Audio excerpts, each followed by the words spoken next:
working. It's loud. That was a loud gal. Good evening and welcome to the Westborough Select Board meeting called here on Tuesday, February 14th, 2023. As I catch my breath. If all who are able could join me in standing for the Pledge of Allegiance. I pledge allegiance to the flag of the United States of America and to the republic for which it stands, one nation, under God, indivisible, with liberty and justice for all. Thank you. Jumping into the agenda, is there anybody here for open forum tonight? Okay. Westborough TV is recording. Oh, thank you for that. Just to note that this meeting is being live streamed and recorded by Westborough TV, so did want to announce that as part of our agenda. That was posted on the bottom of our agenda as well as a notice. Okay. Next on our agenda is the Westborough High School Distributive Education Club DECA chapter presentation. I see. You guys are all set? Thank you for being here. Hi, I'm Abby Kranis, and I'm a junior at Westborough High School. Hi, I'm Daphne Cabrera, and I'm a senior at the high school. We are members of the DECA chapter, and we just wanted to inform you all about our club and the importance of career and technical education. So DECA is a business organization that provides students with the skills, opportunities, scholarships, and knowledge for careers in marketing, finance, hospitality, and management in high schools and colleges around the globe through competitions, campaigns, presentations, events, fundraising, partnerships, real-life experiences, and more.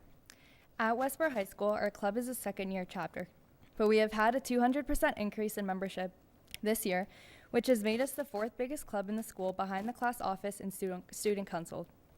We have earned 23 competitive awards this year, been recognized on the state and international level, attended Muscular Dystrophy Association charity events, and started a gold-certified in-house design company.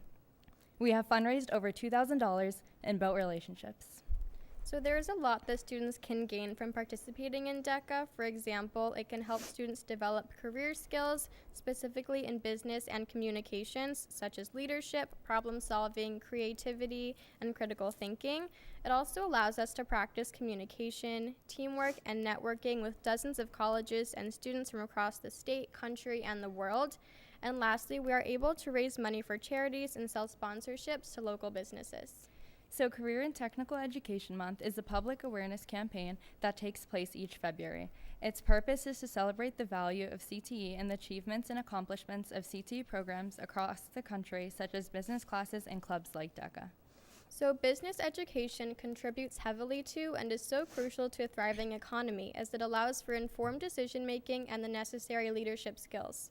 This is why we think it is so important to advocate for things like career and technical education, because it will eventually translate into a functional society.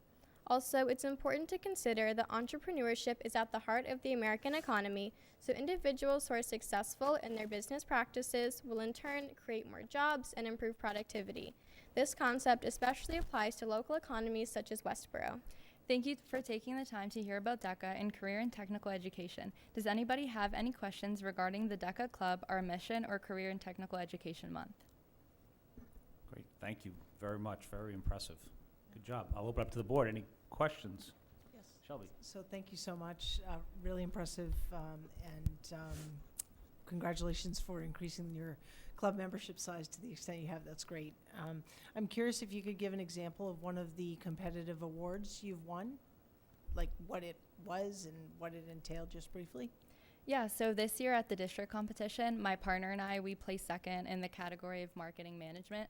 And so what it entailed is beforehand we took a test it was like a 100-question test. And then at the actual event, they gave us like a role play, so a scenario where we would have to kind of analyze the situation that the company was facing. And so they basically averaged the two, and that becomes our score. Excellent, excellent. And just a follow-up question, and there's a faculty member that is kind of mentors your club? Yes, our business teacher kind of mentors our club, and he helps us with all the competition aspects and organizing everything. And what's his name? Mr. Podorf. Thank you.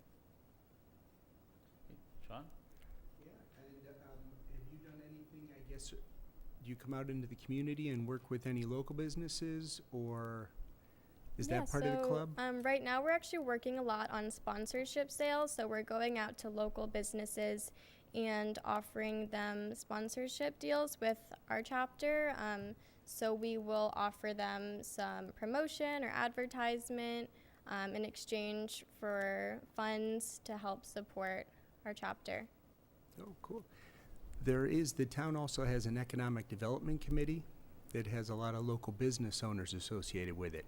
It does meet the first Tuesday of every month at 8 o'clock. It's kind of not a great time for you, but maybe I can follow up with the sponsor or whatever of your club, and we can see if there's some way to get you guys in front of that group, and they sort of help run programs within the town. So That'd be great. All Thank right, you. Thank you so much. Yeah.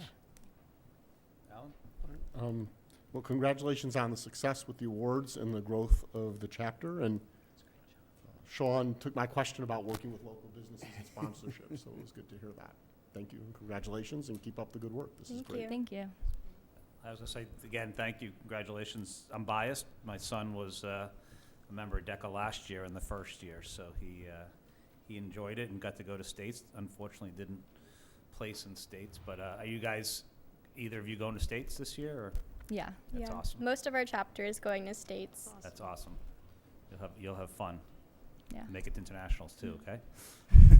Perfect. Thank you very much for being here. Thank Very you. professional. Thank you so and, much. we appreciate it. All right. Very Thank you. impressive. Thank you.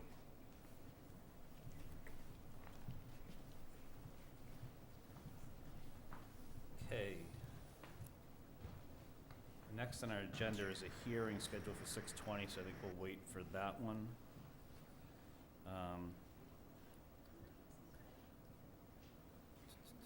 Yeah, why don't we do town manager's report?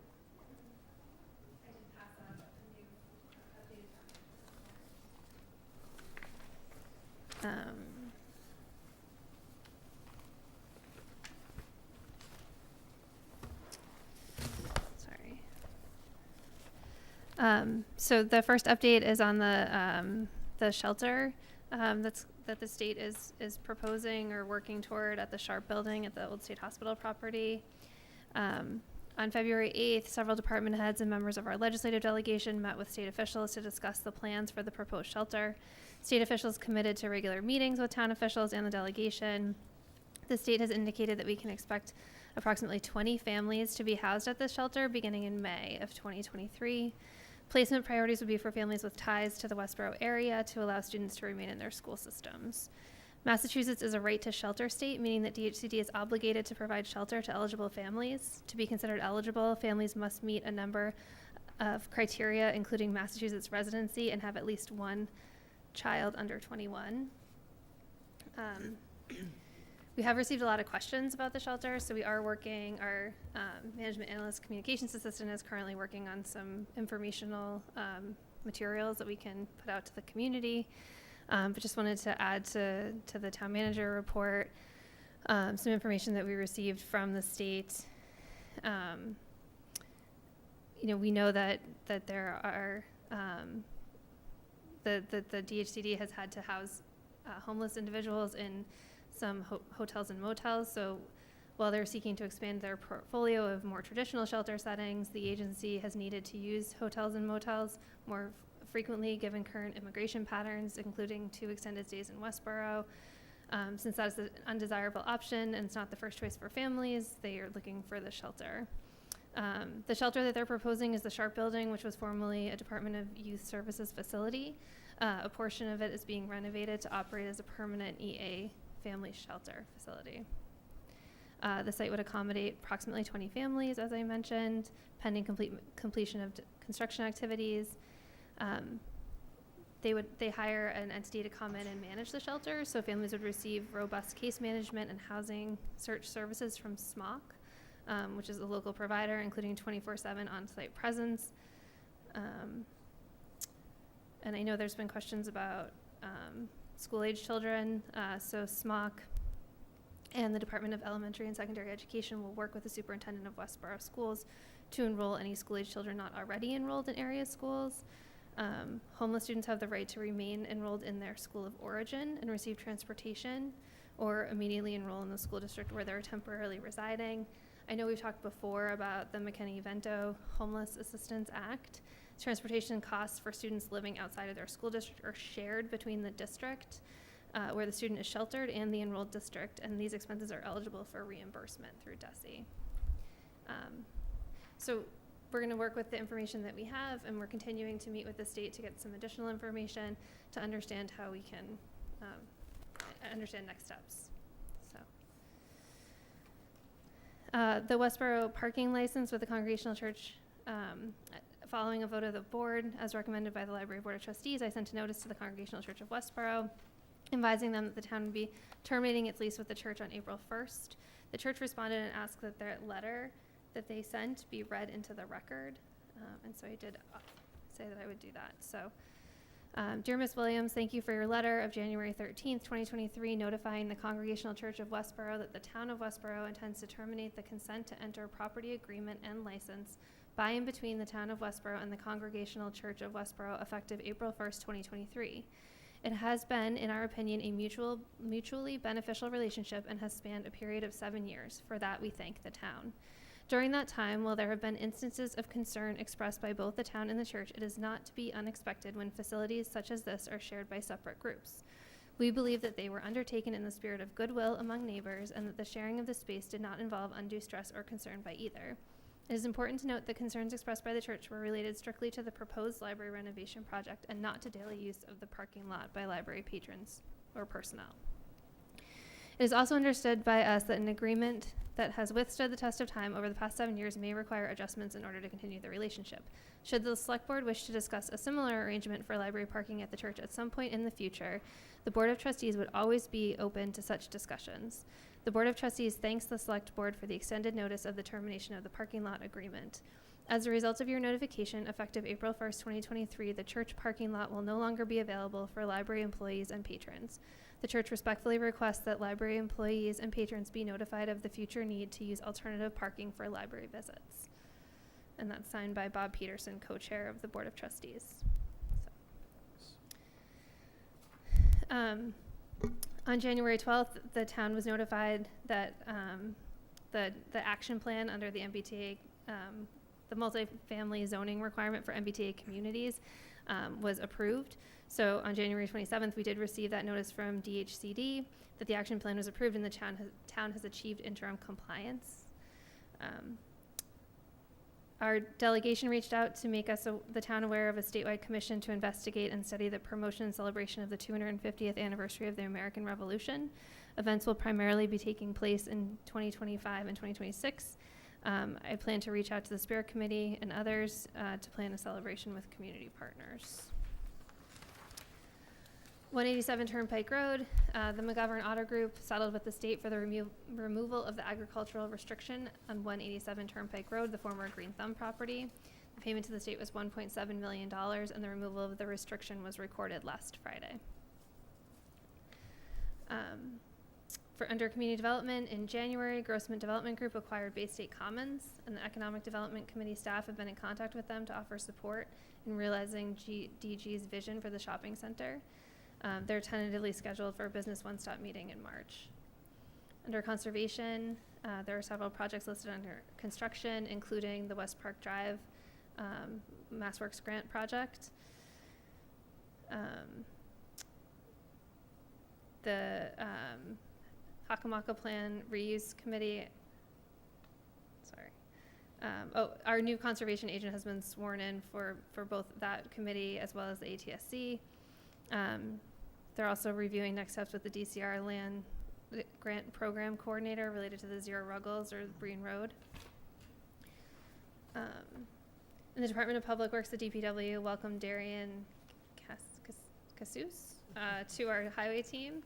MassDOT recommended the town's Safe Routes to School application advance in the State Transportation Improvement Program process. The award amount is not yet known. The scope of the work is the replacement of the sidewalk from Church Street to Fisher Street Bridge with a shared use path and crossing improvements at the Fisher Church Milk intersection. The project aligns with efforts to improve pedestrian and bike access. DPW's 10-week winter cycle of sector maintenance is complete. In the fire department was the recipient of the Student Awareness Fire Education Grant and the Senior Safe Grant in the amount of $6,658. These funds will be used to create educational opportunities for the community's vulnerable population. This month is Firefighter Cancer Awareness Month, and the department has been partnering with the Department of Fire Services and a local dermatologist to conduct skin cancer screening for our members. The fire department was a recipient of an award of $2,000 from the Worcester County District Attorney's Office to support the activities of the fire department and Explorer Post in the effort to involve youth in programs. In the health department, the COVID-19 health test kits have now been extended for 15 months after the original expiration date, so they continue to offer them. So at the senior center, library, town hall, food pantry, and the Board of Health office. Free Narcan trainings are now available throughout the region, including Westborough. The public health nurse held the first training on February 8th. Blood pressure clinics will be starting on February 16th at the senior center. There are 5 vaccines for children's clinics have been held, in which 32 children received some of the required vaccinations in order to attend school, and there's one actually being held right now. In the police department, they'll be receiving their certification award regarding accreditation on February 15th, and then they'll be at the board meeting on the 28th to talk about that, as well as provide an update on the safety net program. And then finally, in the recreation department, they've applied for a design and construction grant to design and build a dog park through the Stanton Foundation. The grant was submitted on February 1st. If approved, it will cover 100% of the cost of designing a dog park. The Stanton Foundation will review the proposal design, and upon approval, award up to 90% of construction costs. The maximum design grant award is $25,000, and maximum construction grant award is $250,000. So they expect to hear on the status within the next month. That's my report. Great, thank you. Okay, being 6:20, we have the Class 2 dealer's license hearing. And has this been scheduled as a public hearing, or It's just a hearing on the license. just a hearing? So, Yeah, okay. but you should open it. Okay. Yep. Could I have a motion to open the Class 2 dealer's license hearing for TD&J International Auto Sales? So moved. Second. All those in favor? Okay, we have the summary in our package, but Christy, do you want to introduce this? And I can start introducing it. okay. So as the board's aware, the Class 2 auto dealer's license runs on a calendar year, and renewal application materials are sent to all licenses on November 1st of each year. This entity has continually been licensed in Westborough since 1997, with an address on Joanne Drive and most recently Kings Grant Road. So this past year, they requested the renewal application package be sent to Florida mailing address. The Westborough Police Department conducted an inspection and review of records of all Class 2 auto dealers in town, and it was discovered that TD&J is out of compliance with the terms of the Class 2 dealer's license according to R&B regulations. So Mr. Yahoub admitted to the investigator that he does not reside in Westborough, and the address given of the place of business does not meet specific criteria, which were cited in the police report, which was in your packet. These criteria are that the place of business must have a separate and exclusive entrance, there must be adequate office space to conduct the business, and there must be a permanently affixed sign on the business with its name and hours. I did provide you with some feedback from council.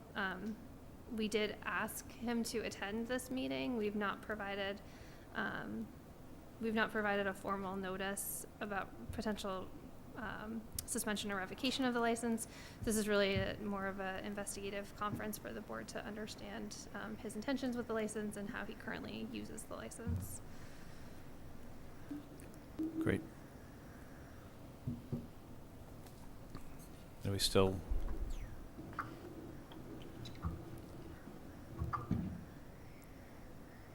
Mr. Yahoub, can you hear us?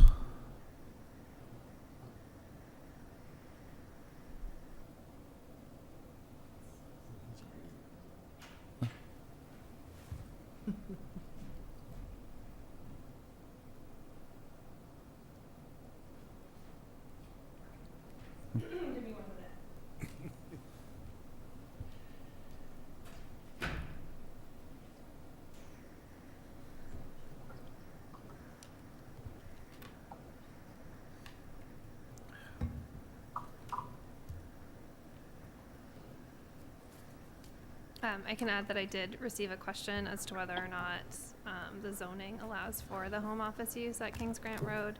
And speaking with our zoning officer, he said that it could be allowed as an office. Recently, they've started a process where the annual filing of a DBA at the town clerk's office prompts the town clerk to send the owner over to the zoning enforcement officer to fill out a zoning interpretation request form, which has not been done for this location. Was that progress, sir? I heard something.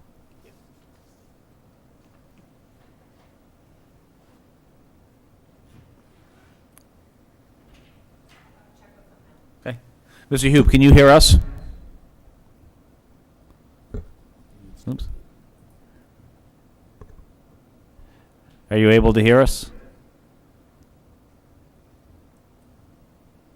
Oh, I think he's on mute.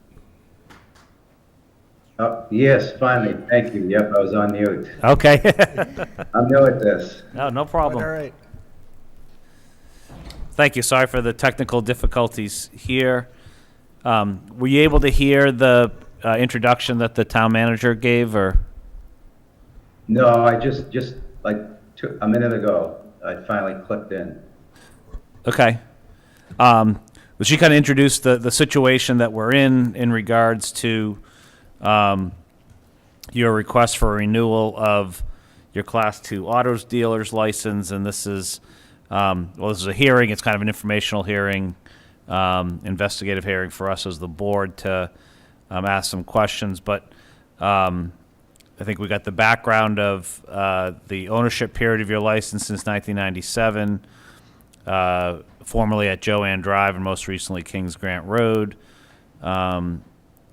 We did have our police go out as they went to all Class 2 auto dealers for inspections and review of records, and found that there was some issues that were cited to us in that police report.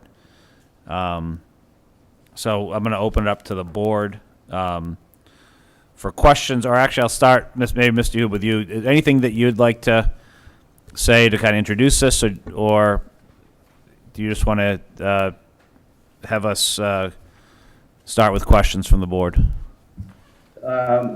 You can start with questions. Thank you. Okay.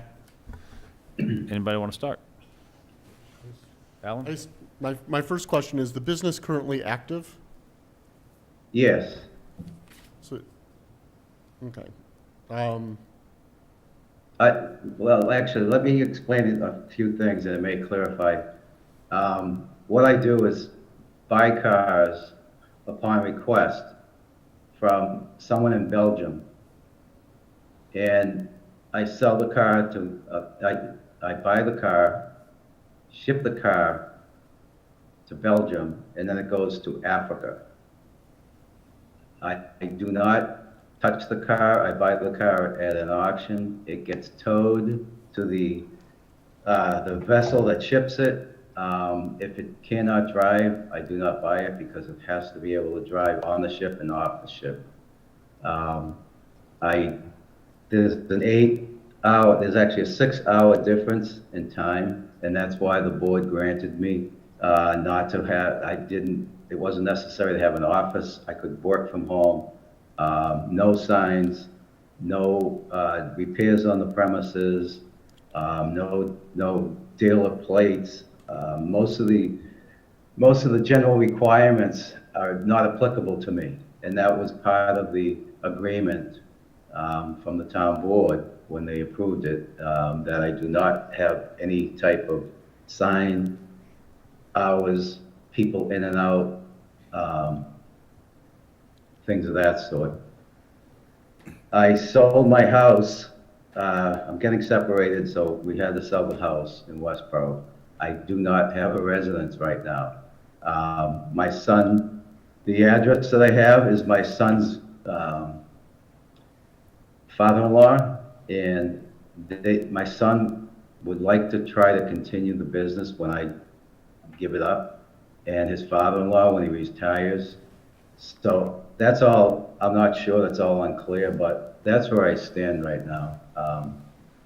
And if you have questions, please ask. That was my question. Yes. So, anybody else have questions? Shelby? Go ahead. Yeah, so, I understand your situation and not living here, but I'm assuming that it's your name that's on the license, but you're not residing in Westborough, is what I No, I heard. can't, right now, things are up in the air because I don't have the money, nothing's settled, so I can't buy anything. And I'm trying to rent, it's just, I don't have a place to call home, no, and I'm trying to get back into Westborough, that's my main objective, but, right now, lots on hold because of legal things. Okay. Shelby? Yeah, this question is actually for our town manager. Mr. Yob has indicated that there is some history that, kind of an arrangement, an understanding of his business model with the prior board. Do we have that documented anywhere? I have not seen that document. We have Okay. not pulled those minutes. Okay, okay. So I think that would be helpful if he has any information, if we can, I think that would be helpful to kind of inform the board how those decisions were made. It clearly is a unique model that's different than the traditional Class 2 dealer's license, so I appreciate that explanation. Certainly sensitive to what sounds like kind of a personal and financial hardship you're going through right now. But at the same time, it's not a business. I mean, the license itself is not being used, I guess, it sounds like. Go ahead. I guess if the business is active, then the zoning clearance should be obtained for the address that he's registering the business at, if it's a residential address.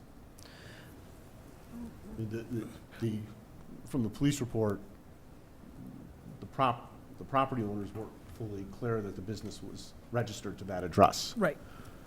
And so if the homeowners aren't aware that you're using their address as a business, then you're out of zoning compliance. Right. No, they are aware. Okay. Stephen Corrado is aware. We had long conversations about it. He's aware. His wife is not, I guess. He never spoke with his wife. And that's who first answered the door, apparently. I've used this license also to represent the March of Dimes. When they were in need, I helped them set up a car collection program where any car that was donated to them went directly to the auction, and they got the proceeds. That went on for 5 years or so. They're currently under contract with someone else, but I may get a call to help them out again. I'm not abusing anything. I've been faithful to the town for all those years. It's just I'm in a predicament right now, and I'm not sure why this came up, but you can actually read my license that was approved, and on it says the stipulations that the board required. So just another question, though, Yep. Chris, actually, to our town manager. Sorry, just another question is, this is a license that we issue as a town of Westborough. If the person on the license is not residing in Westborough, Right. is that? That's That's why kind of this has come up. fundamental. It's not, nothing happened that was Right. concerning. We did a routine check Right. of the businesses, which we've started to do, and finding that the owner, that the licensee has no residence in Westborough or address in Westborough, and then, regardless of sort of what the discussions were, finding that the property owner didn't seem to have knowledge of it was concerning. So that's why we wanted to ask these questions in a hearing. Okay. Can I just, And oops, go ahead. just, how long have you been residing in Florida? I'm really not residing here. I've been coming down for a couple of years, just during the winter, the early winter months. But I lost the place in my separation. Okay, and approximately when did that occur? Just, obviously, that's kind of the current situation. It's still in the process, but, I bought a place in Florida 10, 12 years ago. And I stayed in Massachusetts while my wife was coming down to Florida for vacationing in the winters and all that. And I'm down here because it's the only place I can rent cheap enough that, I can stay in. I just came back from Massachusetts last night. I was up there for a while. I don't know what else to tell you. Okay. Stephen Corrado knows it. It's his daughter Amy is my wife's, my son's wife. I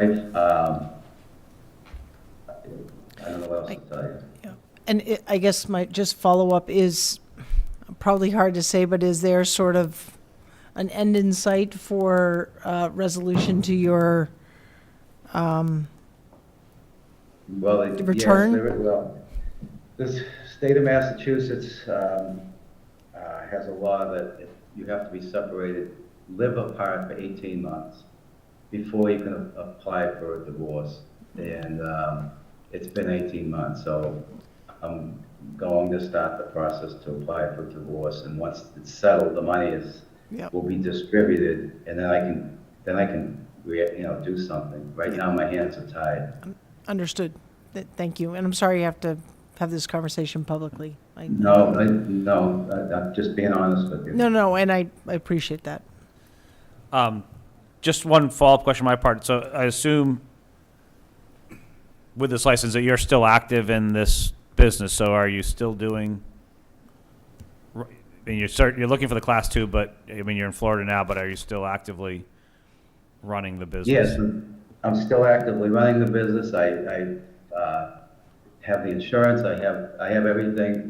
It's not that great because you've witnessed used cars are just through the roof, and I'm in competition with the new car dealers that will pay anything because they know they can sell them at a higher price. So it's not great, but it's my only income. It's my only job.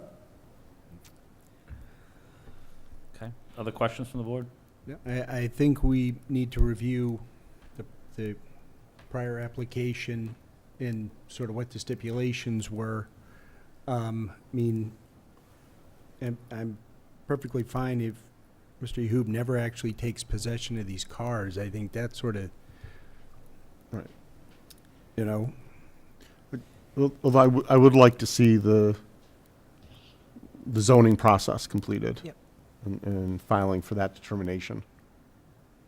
So just so we're clear, the uniqueness of the business and the license wasn't the concern as much as not being located in Westborough. Right. So, Right. But the license is for a Westborough-based business. So if the business was properly registered at an address in Westborough, then the business is in Westborough, it's eligible for the license. but it's not registered. That's what I'm saying. Right. We need to, that would have, in my mind, that would have to Right. happen Right. for the license not to be suspended or revoked. So what I would suggest, but to the board is, yes, we have some questions here, but I would move that we schedule a hearing for our next meeting. But if we find out information, we can always basically not hold the hearing. But I think we have, so it's kind of two options. One is we can hold and get information and then schedule another time, or we can schedule a hearing for our next meeting and then hold that, or I guess not based on information we find out. I guess my question would be, would that approximately 2 weeks give him enough time to go through the necessary filing process that Alan had, was talking about? I guess I'm wondering, do we wait, like a month? I just don't know what that process is like. We've given other Class 2 dealerships Yeah. a month or more to address technical issues, to come Yep. into compliance, so. Okay. I'm fine with scheduling it for, what would be the 7th? 14th. Yeah, could we put it on our agenda, next agenda then, to discuss, just have it as a line item as to whether we're gonna call for a hearing, but Sure. it was just more of Yeah. a note, whether it's there or whether in town manager's report, whatever, but if we can get information between then. Yeah. Okay, And I think obviously, he can work with your office or the zoning enforcement officer? He needs to file with the town clerk's office, but Okay. we can send him the information. Okay, okay. So some information that we'll send to you through the town manager's office, Mr. Yahoob, and we will do some more investigation on our part, and I'm assuming at this time that you are in possession of that license and it's operational. Yep. Yeah. So that will continue as we do our investigation, and we'll revisit at our next meeting and make a determination whether everything's fine or whether we move forward with scheduling a hearing for consideration of a suspension or revocation of the license based on what we find out. I thought you were gonna do March 14th. Do we want to set it for March 14th, or do we want to wait till? Well, I thought that you wanted to know what the results were of that process and that you wanted to give a month for that process. Okay, so is that what we were looking for to schedule? You don't have to schedule it. Sorry. You said the next meeting. So I just wanted Yeah, to make sure that I think we we'll find were out the clear. next meeting, have it And then on the schedule it. agenda to schedule it, is what I was saying, but. But we won't necessarily know if he's completed the process in 2 weeks. Well, right. So I would suggest we schedule the hearing for 4 weeks out, and we cancel if it's not needed, if the business gets properly registered. Okay. You want a motion to that effect, then? Sure. You can schedule it So, for 6:15. okay, so let me pull up the, Be the 14th of March. so I Yeah, moved, a question? Yes, please. What is the filing? I'm sorry, I'm not sure what it is.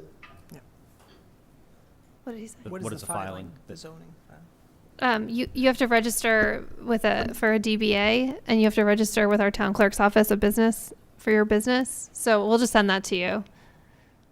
Okay, I do have I'm registered with the DVA, the Department of Motor Vehicles in the state of Massachusetts. So our town clerk didn't have anything on file. So we will just send that to you and we can complete that process. This is registering as a business in town. Right. Right. Okay, I may not have, most of my files are in a locked in a storage unit in Massachusetts. But if you cannot find any information regarding the meeting I had with the board in 1997, the license itself has stipulations on it, and that may help you. Okay. Yep. We will take a We look do at have, so just so everyone knows, we do have a copy of the license that has stipulations, but none of them involve not having a Massachusetts address. And that was the concern that was raised by the police department. So that's why we're here.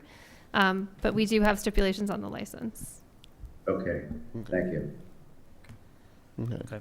So I would move to schedule a hearing on March 14th, 2023 at 6:15 PM to consider suspension or revocation of the Class 2 dealer's license issued to TD&J International Auto Sales. Is there a second? Second. And then we'll You have a cancel question. the hearing if the business is properly registered before then. Yeah. Okay, I thought we had just talked about scheduling the hearing for March 14th. That's what I I said March 14th. Okay, sorry. Maybe I'm reading the 28th. You're and I reading the heard- You read I'm 22, it was sorry. March 14th, yep. Sorry, my apologies. No, it's Yes. a month out. It's been a long week today. All right, So was there a second, or? Sean. Okay. Okay, all those in favor? Mr. Hube, Mr. thank you Hube, very thank you very much. much. Sorry for the technical difficulties there, and we will send along that information for you and do our work, and our hope is that we can, in finding out that things are properly licensed and registered, that we can cancel that meeting. But for now, we've scheduled it for a month out to give all of us a chance to kind of work through this. Thank you, I understand, and I appreciate your time. Thank you very much. Good luck. Thanks, bye-bye. Bye. This wasn't an official hearing, but are we closing this one or continuing? We can close. You just scheduled a different hearing, so, Yeah, so- okay. yeah, I would just close it. Motion to close the Class 2 dealer's license hearing. So moved. Second. All those in favor? Okay, so that is closed. Okay, next on our agenda is a request for an article on the town meeting warrant to fund flashing crosswalk signs at the Rotary with Lauren Schiffman. Schiffman, please come forward. Hi, everyone. Sorry, we're a couple minutes behind here. It's Apologize. okay. Thank you. When my phone rang at 4:30 on January 5th, I wondered why my son was calling. He was supposed to be at the library doing research for a science project. When he said, "Mom," Wait. Oh, can you, Karen. No, it's okay. There you go. I'm also loud. Is this okay? Do I have to start over? Yeah, go ahead. Yes. Okay. Sorry. That's Take okay. two. Take two. Ready? When my phone rang at 4:30 on January 5th, I wondered why my son was calling. He was supposed to be doing research for a science project at the library. When he said, "Mom, I got hit by a car," I didn't know what to think. He got hit by a car, but he was calling me? I was so confused, but practically flew down to where the EMTs were examining him, just in front of the police station. They said he was okay. Thank goodness my son was the one who called me and not someone who had to call me on his behalf. And thank goodness he sustained only a few scratches. He was shaken up for sure, we all were, but it could have been much, much worse. And that's why I'm here tonight. I'm here to appeal to you, the Select Board. I want to do my part to add a layer of protection for all of the kids and anyone else really who crosses the crosswalks at the Rotary. I don't want another parent getting a phone call similar to the one that I got or worse.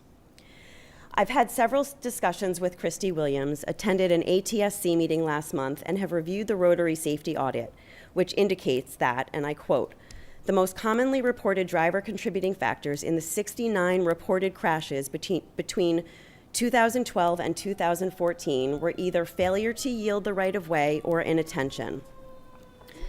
I understand that the director of the DPW is going to recommend that the crosswalk be relocated closer to Town Hall, but I respectfully request that you place a warrant article for town meeting to authorize funds to place crosswalk flashers installed near or at the West Main Street crossing of the Rotary or wherever that crosswalk will be relocated."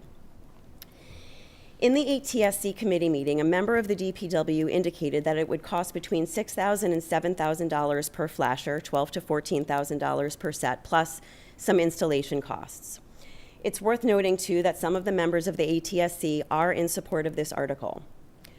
I believe that the key aspects to a potential article are covered herein, and I've got some proposed language that I'm happy to share with you, or I'm happy to defer to you for questions or suggested language from your board.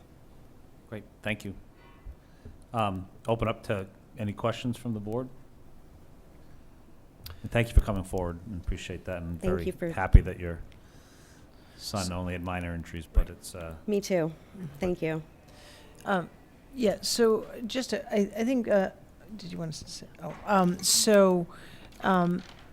I know that so the request is, the original request was for about 6 or 8. The right? You original kinda request wanted- was very lofty. Yep. I was envisioning crosswalk flashers around the whole entire Rotary. Yep. I realize that that is lofty.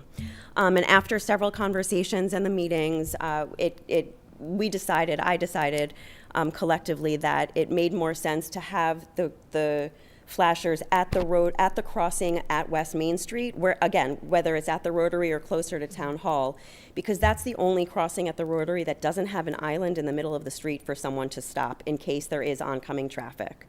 In the case of my son, there was oncoming traffic. He was in the crosswalk. The driver, from what witnesses said, blew through the Rotary. Perhaps he may have avoided being hit if there was an island. Nobody knows the answer to that. But I think that for the sake of this request, I'd love to see flashers at that West Main Street where the old McIntyre was to where the package store is. So just to be clear, so the current crosswalk is literally sort of at that corner point? It's and, at the corner. So you are supportive of it being closer toward Town Hall, or you're not? I guess I'm, If the DPW recommends from a safety perspective that the crosswalk should be moved closer to Town Hall, I am all for that. I am all for whatever is going to make us safer. So wherever that crosswalk winds up, and I don't know if there will be a conflict, right? Because there is a crosswalk by the police station in Town Hall, so I don't know what that means for the flashing lights. But if the crosswalk is moved back, great. If it's not moved back, okay too. But again, I would like to see flashers wherever that crosswalk ultimately winds up. okay, I just wanted to understand that request, okay. Okay. The fire department is here. Yep. I guess there was a smell of fuel in the building, so I can they're smell it. testing that. So, Okay. but we have Okay. not been asked to leave. Leave. Okay. Continue on. Other questions? I just wanted to add, just to sort of build on the conversations that Lauren and I have had. When we pulled out the Rotary study, I did make sure that the DPW director and the police chief had a copy. The DPW director forwarded me an email yesterday afternoon with some things that they think they can do more immediately. One of the recommendations, though, was really working on that crosswalk and the relocation of it. So in talking to Lauren and talking to Chris, I think that's why there's some flexibility in the article to really address that crossing, but not necessarily where it's currently located. My comment would be, if the plan is to move the crosswalk, but that's 3, 4, 5 years away, that the flashing lights should go up where the crosswalk is now and then move with the crosswalk when it moves. If the relocation of the crosswalk is something more imminent or short-term, then obviously wait till the crosswalks move so you're not installing and reinstalling. So I think that the flexibility of the article, you don't actually have to have that discussion right now. Okay. Though I would say that the DPW director identified it as a potential short-term effort. Okay, So that's good. So I don't have a question, but on my side, I'm supportive of us as a board adding this as a warrant article. I think my understanding too from our stuff is if we as a board don't, you've already had conversations, the potential to put in a citizens petition for this as well. Is that accurate? I've had conversations about a citizen's petition, and as far as I understand it, that won't be necessary if the board elects to sponsor this article Correct. Yep. itself. Yep, that was my question. Yes. So, I mean, personally, I'm supportive of it. I think with other ones we have around town, I know they're effective. Downtown is a tough place with parked cars and traffic. So personally, I think, to me, it makes sense for us as a board to sponsor an article. I guess in reading through the stuff, there was talks of 50,000, but really what you're looking for is just the ones for that crosswalk, which would be somewhat less than that. Right, the 50,000 was for again, that lofty goal of having those flashers around the entirety of the Rotary. But again, from my understanding, each unit itself is about 6,000 to 7,000, so 12 to 14 for the set.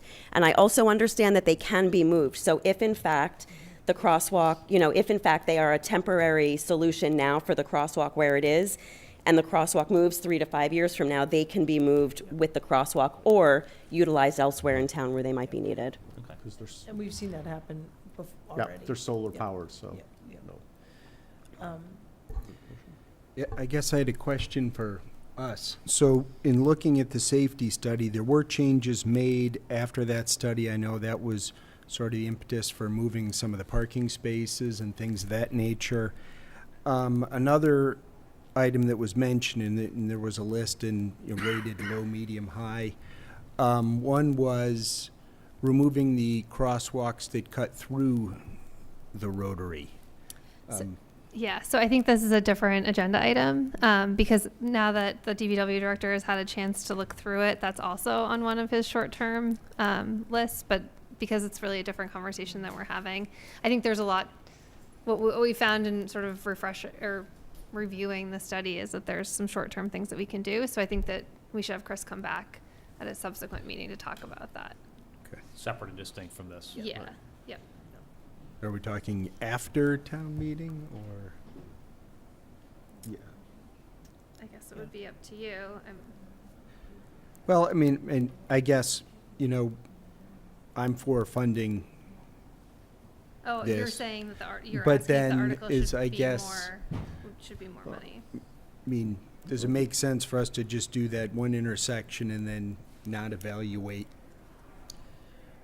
Now, I'm not saying, yeah, we ought to circle the rotary with signs, but just, you know, an updated assessment or something. Yeah, I mean, I guess I would recommend that we just have Chris come back. I mean, we can put this article on for now and then have Chris come back, and you could expand potentially the scope of the article to address the safety to include that crossing. Gotcha. Yeah. Yeah. And Chris, because I don't have identified costs on this, so I wouldn't be able to throw out a number for that article beyond the number that Lauren's provided, which she worked with DPW to get. So. Yep. So, oh, are you done? Nope, okay. So, a couple of, one question, the cost that has been mentioned, is that including installation, electrical, all of that? That's, I know you mentioned solar, but that's all in? That was the number that we were given. Okay, Yep. all right, great. So, Sean, you kind of stole my thought there. You know, I know that at a meeting not too long ago, we were talking about parking and signage and use of the rotary, and the relationship, I think where we landed was back to the master plan implementation committee, and Lauren and I had a conversation about that, but that is a much longer term, you know, kind of approach. So I am supportive of this article, of the single one, although, Sean, I think it's a good idea if it's a matter of maybe a couple of the crosswalks that connect through to improve further safety, not just for pedestrians, but for drivers as well. It's a very busy area. I would be, you know, supportive of that if maybe we can just get out and paint over them. It's as simple as black paint. I don't know. But it's not, I mean, it sounds like, I mean, just to put things in perspective, we're closing the warrant next meeting. Yep. Right. So here would be a decision to place this on the warrant. And I guess what I'm hearing, Christie, is asking Chris to come to our next meeting. I If mean, we're I going think, to, I think or- I would, yeah. I think I want to hear from Chris about sort of the costs of some of these things, because I think some of them are pretty minimal costs. So I'd want to hear from him whether or not he thinks he needs an additional ask of funding. Yeah, for And if this he warrant. doesn't, then maybe we can wait till after, because there is a lot Yep. for you on your next agenda. We can wait till after that meeting Okay. to just give an update to the board. That makes sense. Make sense? So, anybody want to make a motion? Yeah. Yeah, yes, sure, be happy to do that. So I move to place an article on the warrant in the amount of, to request funding for one set of flashing crosswalk signage to be placed at West Main Street between the Rotary and the Forbes Municipal Building, with the exact location to be determined by the DPW director. Do I need to include the amount? No, we'll get that on the warrant. Yeah, I'll Yeah. just put it there. Second? Any further questions? Okay, all those in favor? It's 4-0 for being present. Thank you you. for Very being here. much. Thank you very for your much. hard work. Take Yep. the initiative. We'll keep you updated. Thank you. Thanks. Okay, next on the agenda is annual town meeting warrant articles and budget discussion, including presentations from the following: Affordable Housing Trust Economic Development Coordinator and Recreation Director.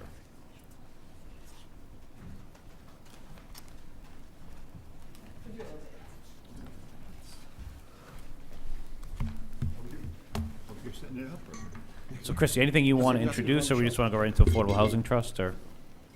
I Or think any we can preference? go through the presentations, and then there's a couple articles I can speak to, and then we can see if there's other questions. Okay.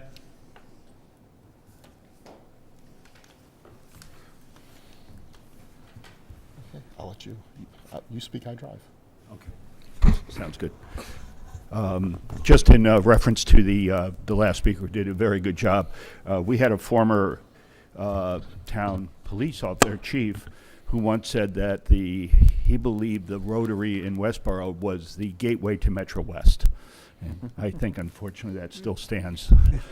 So, anyhow, my name is Ed Bain. I am chair of the Westborough Affordable Housing Trust. I'm here tonight to speak to Article 16 on the upcoming warrant. First of all, asking the warrant article itself is to see if the town will vote to transfer, as you can see, the sum of $600,000 from our stabilization fund or mitigation fund to the Westborough Affordable Housing Trust or take any other action. Slide.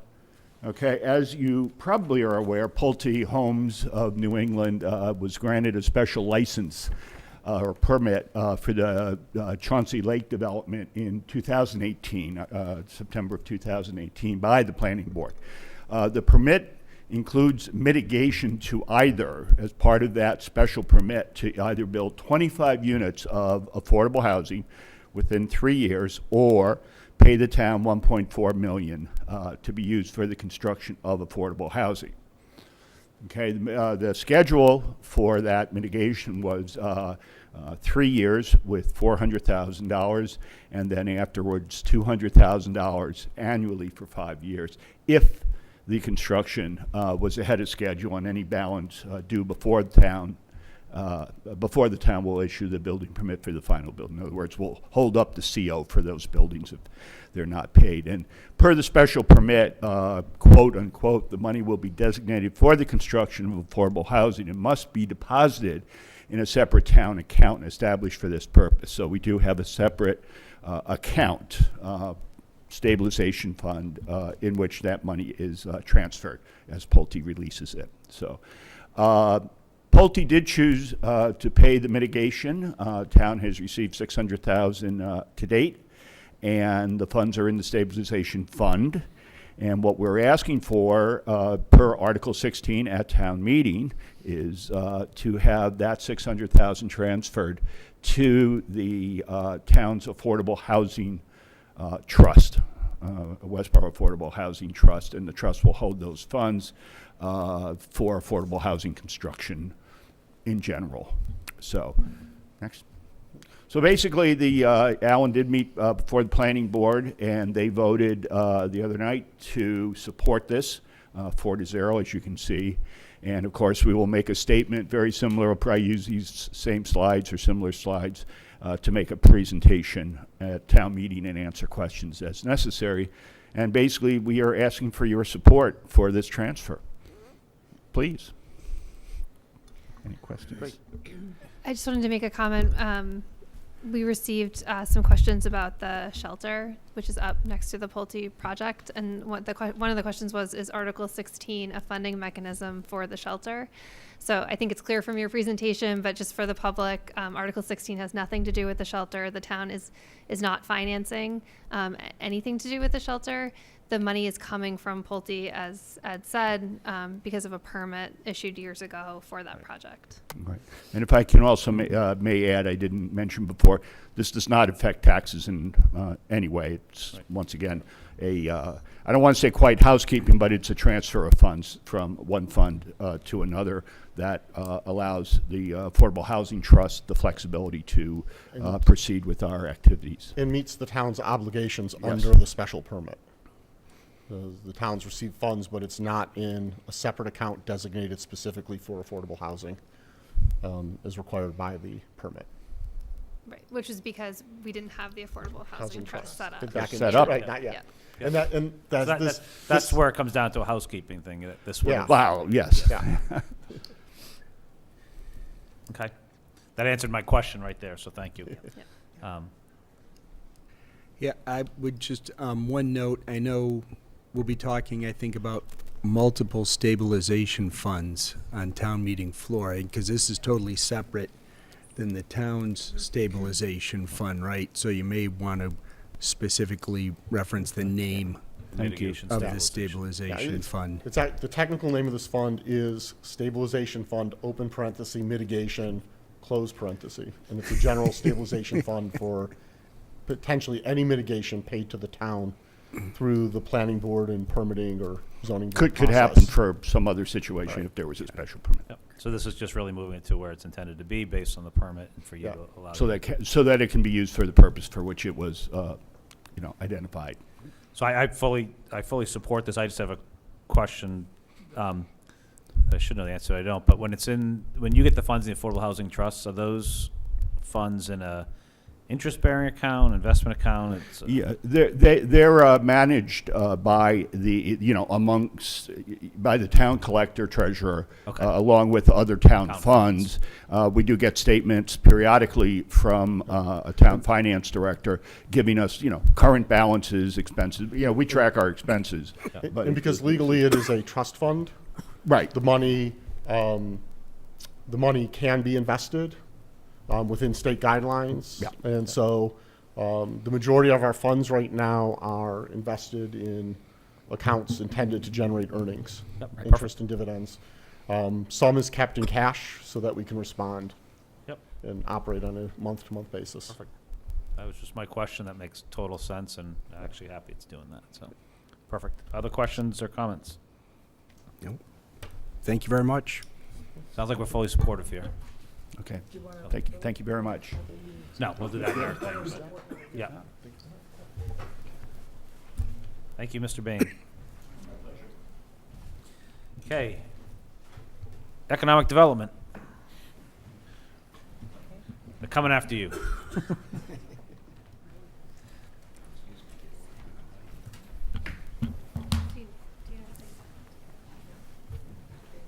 While they're setting up, do you want to mention your comments earlier to the DECA group? Oh, yeah. Hey, Zach. The DECA club from the high school was in here earlier. I mentioned the Economic Development Committee to them, Were they so they may be reaching out, Okay, great. I look forward to it. or me on their behalf. I'm trying to find my presentation here.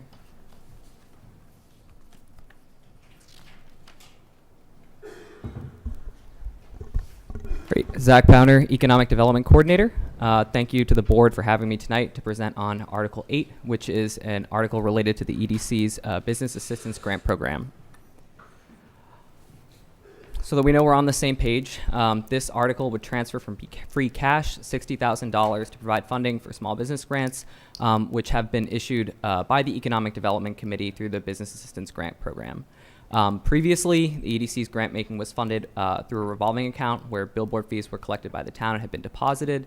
When the EDC moved to expand the grant program in October, new facts came to light under the Attorney General's review, and we were recommended to go to town meeting to seek funding for the account. Although the funds are no longer deposited into the revolving account that I had mentioned, the town still receives $60,000 per year through agreements with billboard operators. Support for this article would allow the EDC to continue its grant program, which has been very impactful, as you'll see. Similar to the previous article, because we're talking about a large sum of funds, I don't want to call this housekeeping, but it is an article that would continue to fund the EDC program, something which was expanded by voters at town meeting in October of 2022. A little bit of background on the EDC's Business Assistance Grant Program. I won't go into too much detail here, but the purpose of the program is to provide financial assistance to businesses undertaking growth or expansion projects and to stimulate investment in vacant or underutilized commercial space in the town of Westborough. It's also worth noting that the EDC's Business Assistance Grant Program is the matching vehicle which provides the town eligibility to participate in the Massachusetts Vacant Storefront Program, or MVSP. The way that program works is that the state will match EDC grants with up to $10,000 in tax credits for businesses that are moving into eligible properties in our designated vacant storefront district. We've been very successful in using that program to help fill tough properties that have been vacant for longer periods of time. And since creating a vacant storefront district in 2020, we've used the program twice and had 2 vacant storefront projects approved by the Economic Assistance Coordinating Council. Over time, although the EDC grant program is relatively new, having been initiated in June of 2019, the EDC has made several changes both to its application, program overview, as well as other things like creating a rubric to help guide its grant-making decisions and add transparency for applicants, over the course of its history. So, the EDC program is described on this page, but it's by no means fixed, and over time we've taken in feedback from board members, from applicants, and from other businesses on ways to improve the program going forward. There has been a lot of interest in the EDC's Business Assistance Grant Program. On the chart here on the left, application volume, which is measured on this axis, is in blue. We receive pretty consistently around anywhere from, around 6 applications per quarter. The EDC reviews grant applications quarterly at its meetings, and generally, the most we've received is 10 in Q3 of fiscal year 22, and I think our low points are generally around 4 applications in Q1 of fiscal year 2023. In calendar year 2022, the EDC received 28 applications for the program and made 22 awards for a total of $149,000 in funds requested, and ultimately awarded $45,000 in awards. So there has been a lot of demand for the program, and that demand has also been increasing gradually over time. Additionally, several communities in the region have strong grant programs for businesses. These are the communities that we compete with for business retention, or for business attraction and retention efforts. Marlborough, Ashland, Worcester all have grant programs that provide direct financial assistance to local businesses.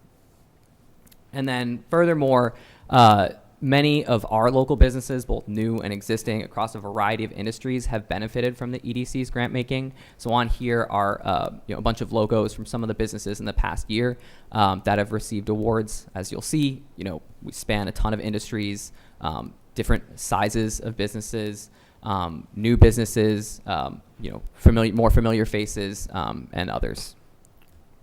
Additionally, just to give you a flavor of the kind of impact that the EDC's Business Assistance Grant Program has had, I included a few quotes from several award recipients that underscore some of the most important outcomes of the EDC's grant program. So I won't read them all out loud, but I think personally one of the greatest areas where I've seen this program have impact is on promoting the town of Westborough as a place that's open for business and a place that's business friendly. When businesses walk into my office or talk to EDC members or ambassadors and learn that there is a local grant program for businesses, I think it puts a really good flavor in their mouth, and that flavor spreads to their friends and other business owners and through business organizations that we're a part of, and sends a strong message that Westborough is open for business and that we actually put our money where our mouth is and support new businesses opening and existing businesses growing. So the first 2 quotes up here kind of make a little bit of that point about how it's nice to see that the town is supporting small businesses, and about how it makes businesses feel supported to know that this program exists.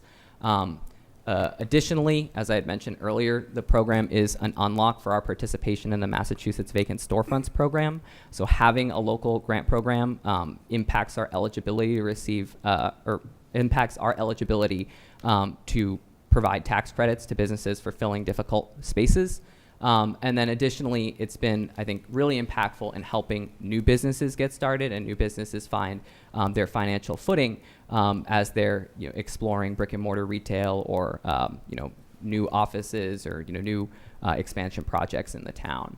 The last thing I'll say, while we're on this page is, I think a lot of the benefit of the EDC's Business Assistance Grant Program is indirect through the impact that it has on the town's reputation and ability to attract new businesses. Earlier this month, I actually had a business, and this is the first time that this has happened in my tenure here, that reached out to me because they're considering locations in multiple communities, and they reached out to me specifically because they had heard from somebody that we have grants that we offer to businesses that are seeking to open or relocate to our community, and they want to know more about that, and that was one of the reasons and factors behind why they were interested in Westborough.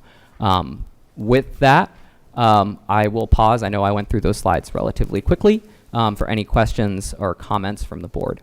Did we win? It's, I think, to be determined. Okay. But we're in the running, hopefully. Yes. No, thank you for that, Zach. I just, I think what you hit at the beginning, and think is going to town meeting is to remind folks that, you know, as you said, kind of housekeeping, but the fact the town voted to increase the amount, and this is just really a, you know, the way of getting that money into the EDC program. So, but the presentation was great. Any questions from the board or comments? No, it's a great program, and it's good to see the results. And, you know, throughout the town, in our downtown business district and other locations where businesses are expanding or moving in, making improvements. It serves the community well, as in general, as well as the businesses themselves. Yeah, no, Zach, you've done a terrific job marketing this program. It is well oversubscribed now on a regular basis. Attending those meetings, I think the 4 times a year when we do those reviews, they are by far the longest meetings I think we have as a committee. So fully supportive, and thank you for your work with this program. Great. Anything else? Perfect. Zach, Thank you. thank you very much. Appreciate it. Have a great evening. You too. Okay, next is recreation.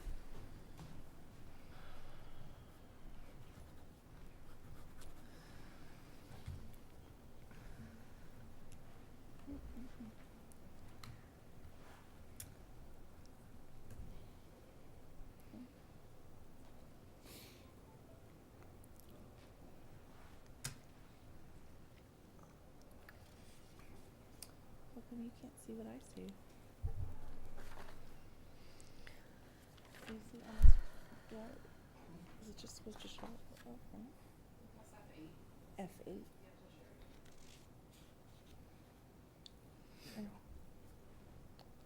Oh. Thanks, Leah. You learned something new. I thought you just connected it. We lost it.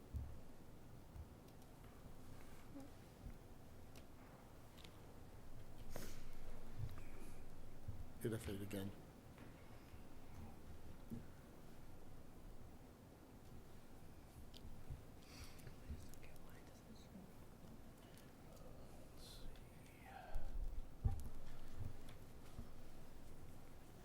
Shouldn't that be there?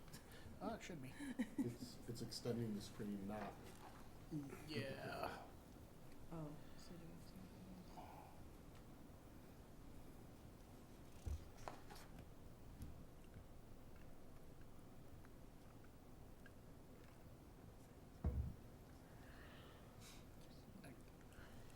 to- Oh, There we go. Just clicked around. There we go. Oh, but now I can't see it here. It's fine. We'll make it work. All right. So, hi, I'm Jen. I'm the recreation director. I brought Matt with me to discuss the golf course articles, and then after we talk about the golf course, I assume we'll talk about the Haskell Street lights that are also on the warrant. So the first slide I like to put up is just the Westborough Golf Club's goals and mission. Our goal is to provide a premier golf experience for both members and guests alike. How do we deliver that service? We need to provide a quality product, which is the course itself. The product must be maintained and cared for consistently. And there's a variety of equipment that is required to deliver a golf course that people want to play at.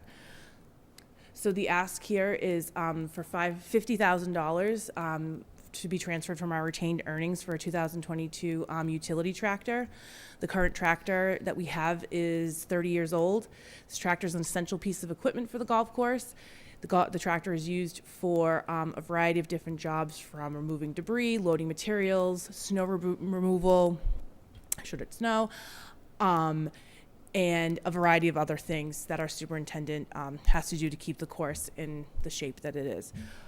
The machine is in stock. There are no supply chain issues expected. So this is pretty straightforward. It's just time for a new tractor. So this is the ask. Happy to answer any questions about that. Great. Any questions on this one? Yeah.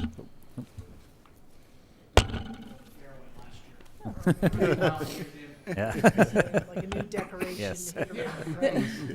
Superintendent's revenge golf tournament. Yes. All right, so that was the tractor. The next item is the golf simulator. After a lot of discussion and things, I'm recommending here that we pull the golf simulator off of the town meeting warrant at this time. The golf simulator is something that we've been discussing over the last year or so, and we feel that it would be a great amenity to our golf course.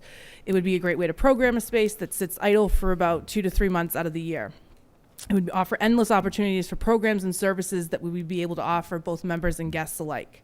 However, with the recent building assessment that was done and the plans to establish a country club building committee to consider the current use of the building and community needs, and then provide a recommendation to the board, I feel it is more responsible to hold off on purchasing the simulator until that recommendation from the committee is put forth.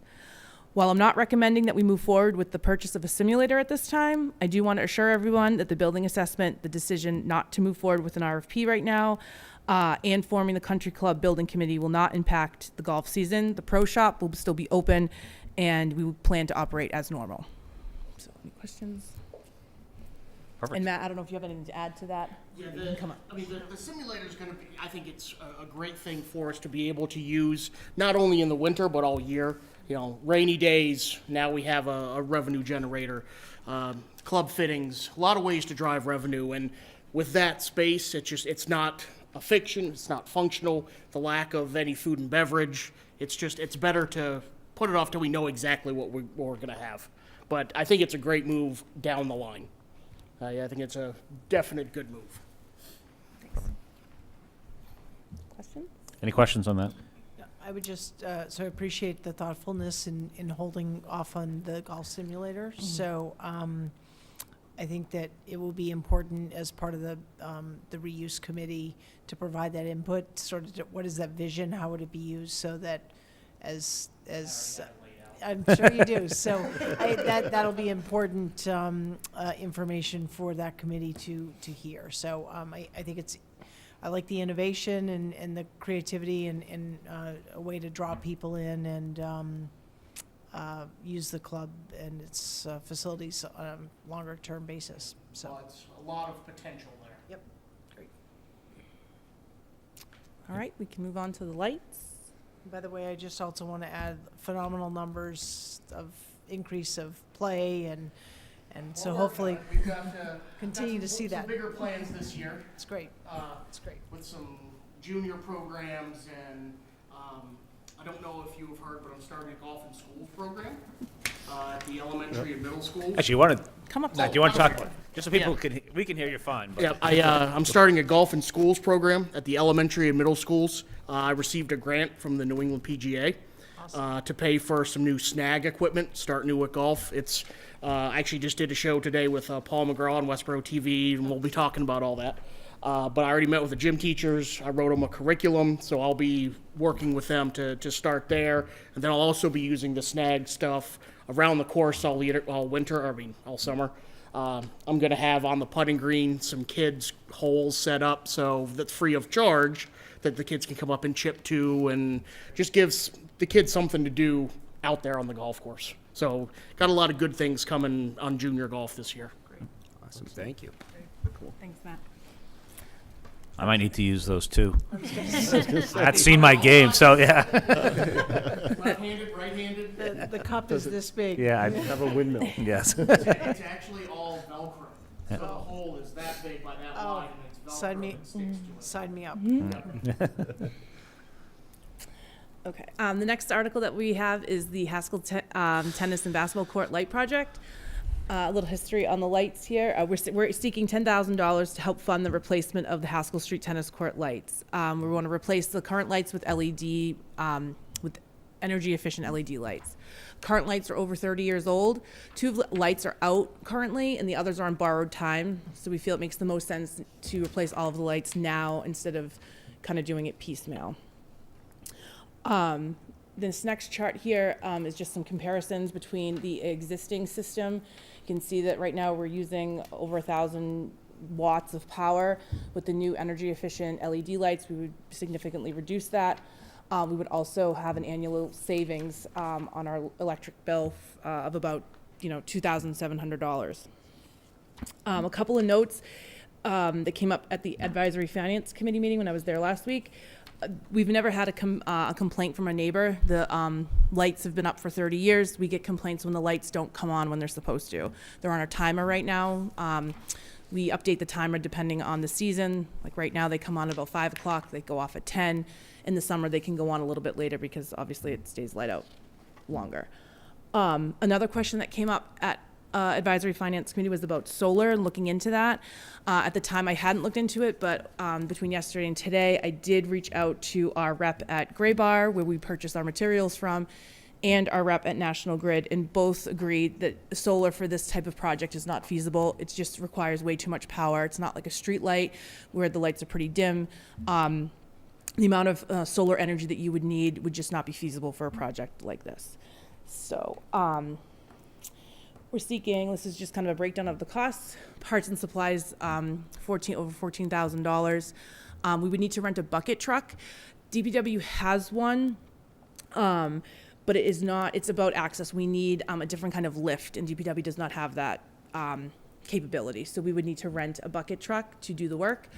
And then a miscellaneous line, there is a fee for National Grid to turn the power off, and then we would pay for labor. So the total project cost is $19,880. We did qualify for National Grid rebate of $3,000. So then it brings the total down to about just over almost $17,000. With this article, $10,000, the rec department would pay for the remaining balance of $6,880 out of our revolving account. Happy to answer any questions. Okay, questions? What brand are the lights? Just curious. Yep. Hold on. Just curious. Sorry. I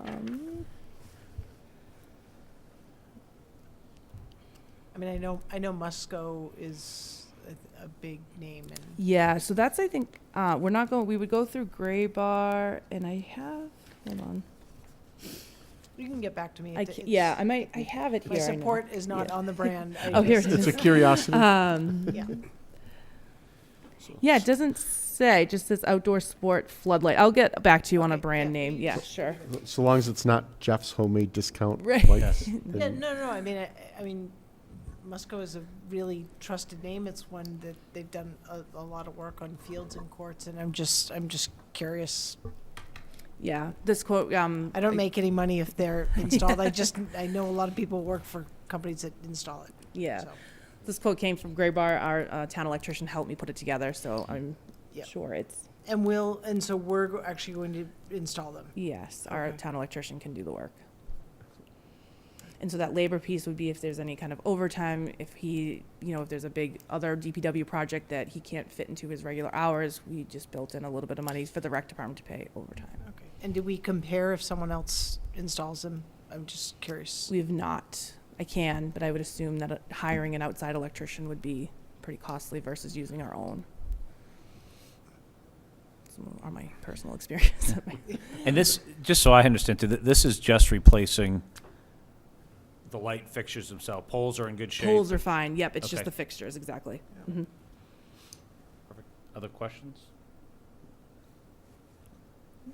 And again, this is a transfer from free cash for that 10,000 as well. So before Jen sits down, just in case the board has questions, Article 3, the prior year bill is a country club bill. If you have questions about that one, that's surprising Jen with all this. The restocking of Sandra Pond, we see that every year. But if you have questions, this is maybe your opportunity. And then the July 4th block party. So those are 7, B, and D. No questions. Okay. Awesome. I think so. Thank Thanks. you. Thanks, guys. Thank you guys for being here. Okay. Christy, back to you. Sure. I had asked if Board of Health could come tonight, and they can't because they're actually also meeting. But I do have information about the Hazardous Waste Day that I could give you. Okay. So at the March 2022 town meeting, we appropriated $31,114 for Household Hazardous Waste Day, which was held on August 6th of 2022. It was earlier than in the past due to the availability of Clean Harbors as the contractor. They had 134 cars pass through the event with 7,773 pounds of waste collected. $8,158 was charged for setup and disposal by Clean Harbors. And then there were 2 dumpsters. So these are the costs associated. 2 30-yard dumpsters for $450, and then the cost for DPW to help with the collection was just over $1,000. So the total cost of that event on August 6th was $9,641. Residents felt like they weren't able to take advantage of it because it was a little bit earlier, and since there's additional money in the article, they're actually holding another Household Hazardous Waste Day on March 18th from 7:30 to noon. And to stay within the remaining budget, they're going to limit it to the first 100 cars that show up. So again, we've moved Hazardous Waste Day into a regularly recurring article with the intent to keep it funded at the amount of about $30,000. And so we've requested 25 because we'll be using some of the remaining balance. And that will give us the opportunity to carry balances year to year, depending on the cost of the event and how many we have. Questions? Can you just provide those numbers again? Not all of them, just the cost per event. So the event in August was $9,641 total.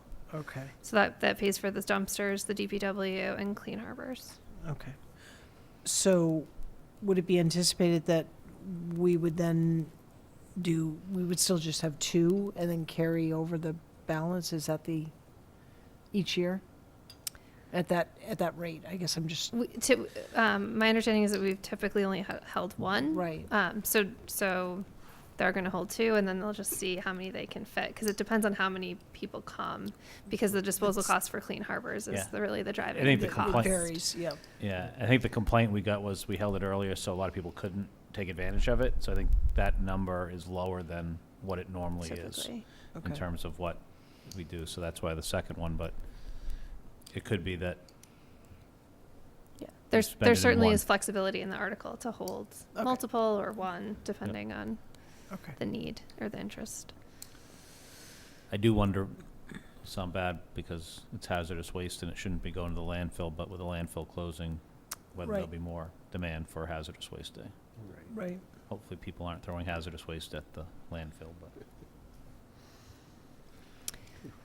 Yeah, so currently this would fund through the fiscal 24, which is the last year that we would be able to access the transfer station.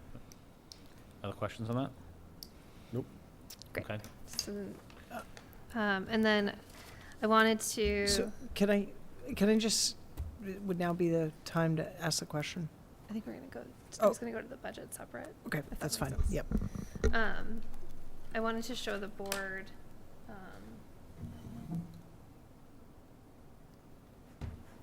did meet with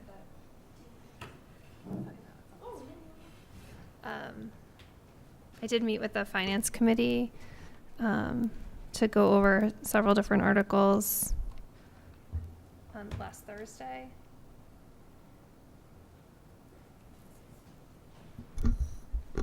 And I just wanted to briefly go through the PowerPoint that I had given them related to the stabilization account and the transfer of that.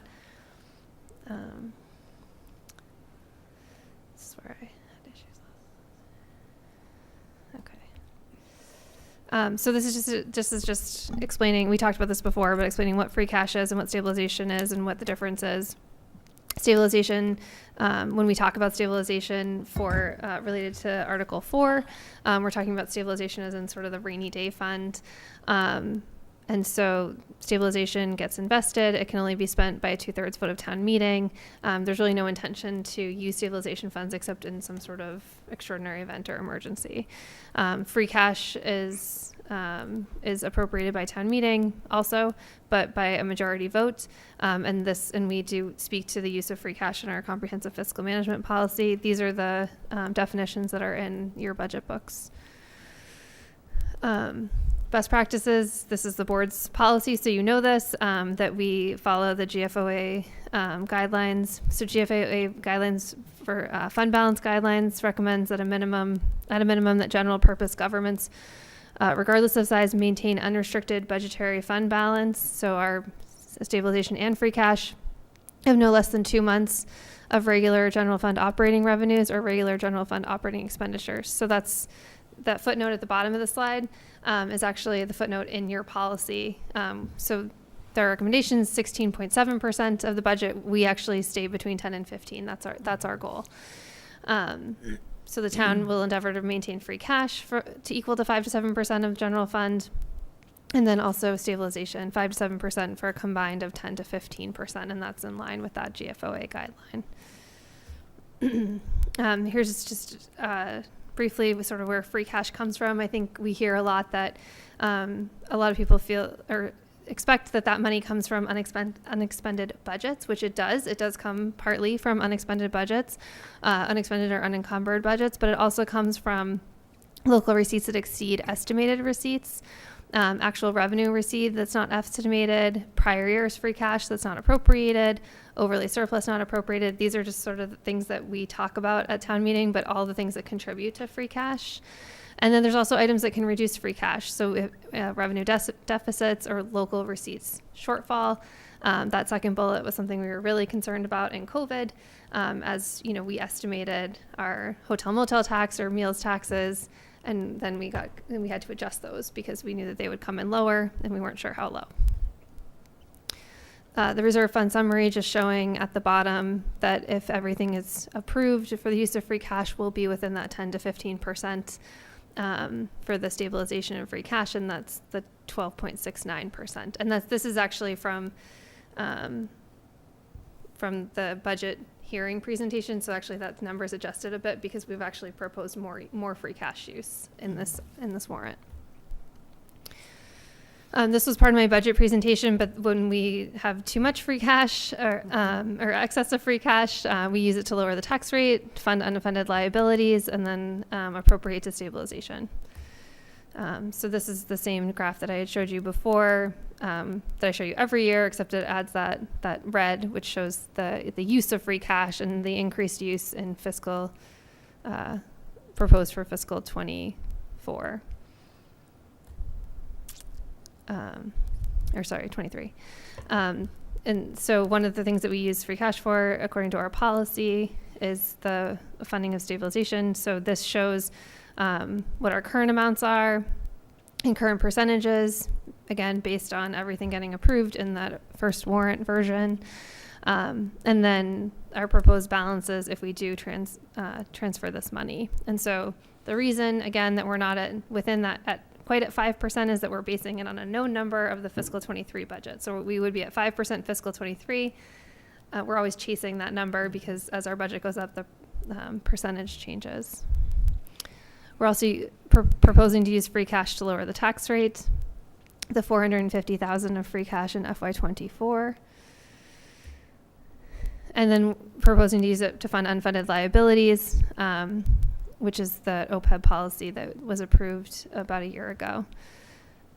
So $200,000 of free cash and $200,000 would be raise and appropriate. And then in our policy, it says that when our funds drop below that 10% level, the general guideline will be that no more than the amount added to free cash and stabilization the prior year may be appropriated during a fiscal year. So in looking at our spending, certainly in this year, we are spending more free cash than we typically generate.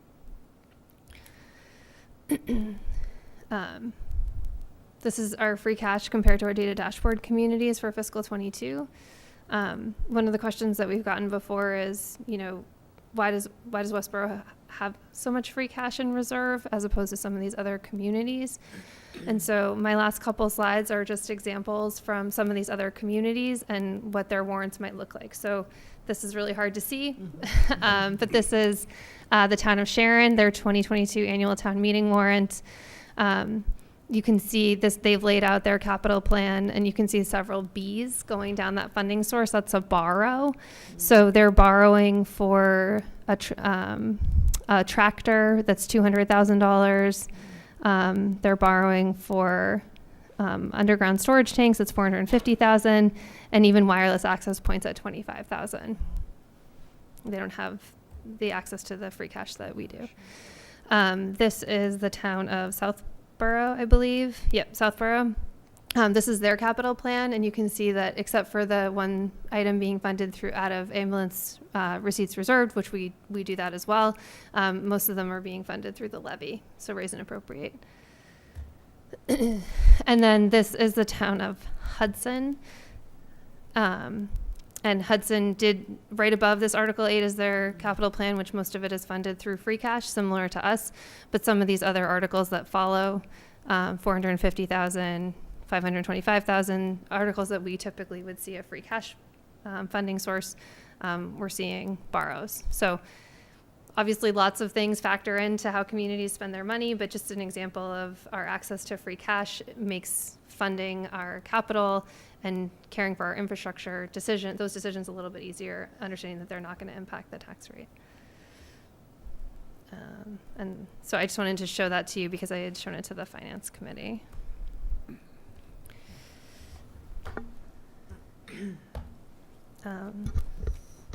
Thank you. Yep. And then just so for the next meeting, we have the police department coming with animal control just to talk about that new article. So we didn't talk about that at the budget summit. The planning board will come to talk about their zoning articles, and then the library. So you'll notice in this version 6, there's a number in here for the library. On Article 11. So it's $347,959. So they'll come and speak to that. And then we did add that article on the changing of the October town meeting timing. That is Article 33, I believe. And then we do have a citizen's petition. So typically we would ask the proponent of the citizen's petition to come in and speak to the board as well. And that's Article 35. And 15, Hockamara. Yes, that's right. Yep. Presuming we have the final numbers for the proposal for Hockamaka, that would be the other one for our next meeting. And then Article 35, the citizens petition, that is in and certified? Yes. Yep. Yep. And that, I think, unless the board has other questions, and we can certainly talk about, even after the warrants close, we can continue to talk about these in March at your first meeting in March. But if there are other articles that we think we need to have folks come in for, just let me know. Yeah, I mean, if there's any now, let them know, but if there's others, feel free to reach out to Christy and ask if they come in for our next meeting. So I just had a question on the Board of Health budget as it relates to, so we're anticipating an increase for FY24 for continued access to the transfer station, and I'm not seeing that reflected here in the budget. Right, so the budget was printed in December. Right. So the we haven't seen it. budget needs to be updated related to the union contracts, the insurance numbers, and we're still waiting to get the final state numbers, which hopefully will come out soon. So we'll update it all at once, but I was gonna see if you go going through the budget table, if there is any smaller departments like Board of Health that the board would wanna see at a meeting. Sorry if I jumped ahead. I thought That's Ian was. okay. I thought Ian was That's- moving no, on. no, that's Sorry, okay. sorry. Yeah. So I think understanding kind of in anticipation of that increase, what sort of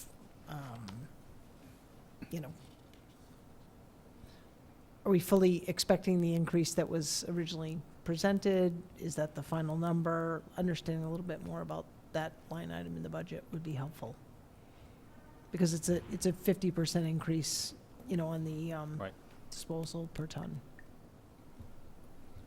So do you want, So I'd I like to just hear think- from the Board of Health. okay, Yeah, perfect. yeah. Are there any other departmental budgets you want to hear from? The only ones that we anticipate adjusting would be anyone that's impacted by a settled union contract, as well as the Board of Health, or the landfill budget, I guess. And then the insurance budget we're still working through. And then, of course, state aid we're anxiously awaiting. So, Any others from, No, okay, not that. all right. no, when you do find out insurance, let us. Okay. Yep. And then just to update the board, the legal budget, I did get I do need to add that article as well to the warrant. The legal budget is actually, got down to about $3,000, with months to go, just sort of given, the extraordinary year that we've had related to legal costs. So I did get a $20,000 reserve fund transfer, with the expectation that we would add another article on the annual town meeting warrant, to cover the rest of the fiscal year. That would have to be a free cash article. We don't anticipate changing the budget for FY24. Because this was extraordinary year, Yep. Yeah. So, hopefully. Hopefully. Yeah. okay. All right, so great, thank you. Anything else? Anything else on the board on warrant article or budget? Okay. Let's move forward to the establishment of the Country Club Building Use Committee. Chris, I'll turn to you. So we talked last time about the building assessment. Last time I talked about establishing what I had called a country club building committee. It's really more of a use or reuse committee, just trying to understand, before we sort of jump to renovation or any other type of construction, it's really trying to understand what we want that building to be going forward. So I had recommended a charge in my memo, but I sort of adjusted it for tonight, which would be, one, to recommend whether or not the town should consider significant capital investment in the country club building, whether it be renovation or construction. To identify expected use of the building, considering the needs of the golf course, pro shop, and maintenance barn, specifically address any level of food service desired. 3, consider other recreational uses or community needs that may be addressed by the building. And then 4 would be to make the recommendation to the select board of how we wanted to go forward. So that would be the full charge as I recommended it. And then the composition that I laid out here is 1 select board member, town manager or designee, recreation commission member or recreation director, golf pro, DPW director or designee, and then 1 resident that is a member of the club, of the golf club, and then 1 that's a non-member. So that's really for discussion here. Okay, questions, comments? So if I may? Yeah, sure. So I'd like to recommend I think the composition that Christie's outlined, the charge that she's outlined makes sense and is appropriate for where we're at. I would like to make a recommendation to change the composition from what has been presented. I would suggest that we have 1 select board member, 1 member from the Recreation Commission or the Recreation Director. That could also be a golf pro because that person is part of that department, and the town manager or designee. So that would be 3 members. And then I would say that the remaining 4 members would be all residents, 1 of whom would be an active golf member. And with preference to residents who are here full-time, but not a requirement. I think we've seen great success with other committees where town departments are actively involved and providing their input, but I don't know that they necessarily have to serve as committee members as well. I know this board has received feedback, as have other boards, that having non-residents potentially be voting members on a town committee is not, I think residents have an issue with that when we have staff or non-residents voting on matters that taxpayers are ultimately on the hook for. So that would be my recommendation. To that, Chris, I just have a question.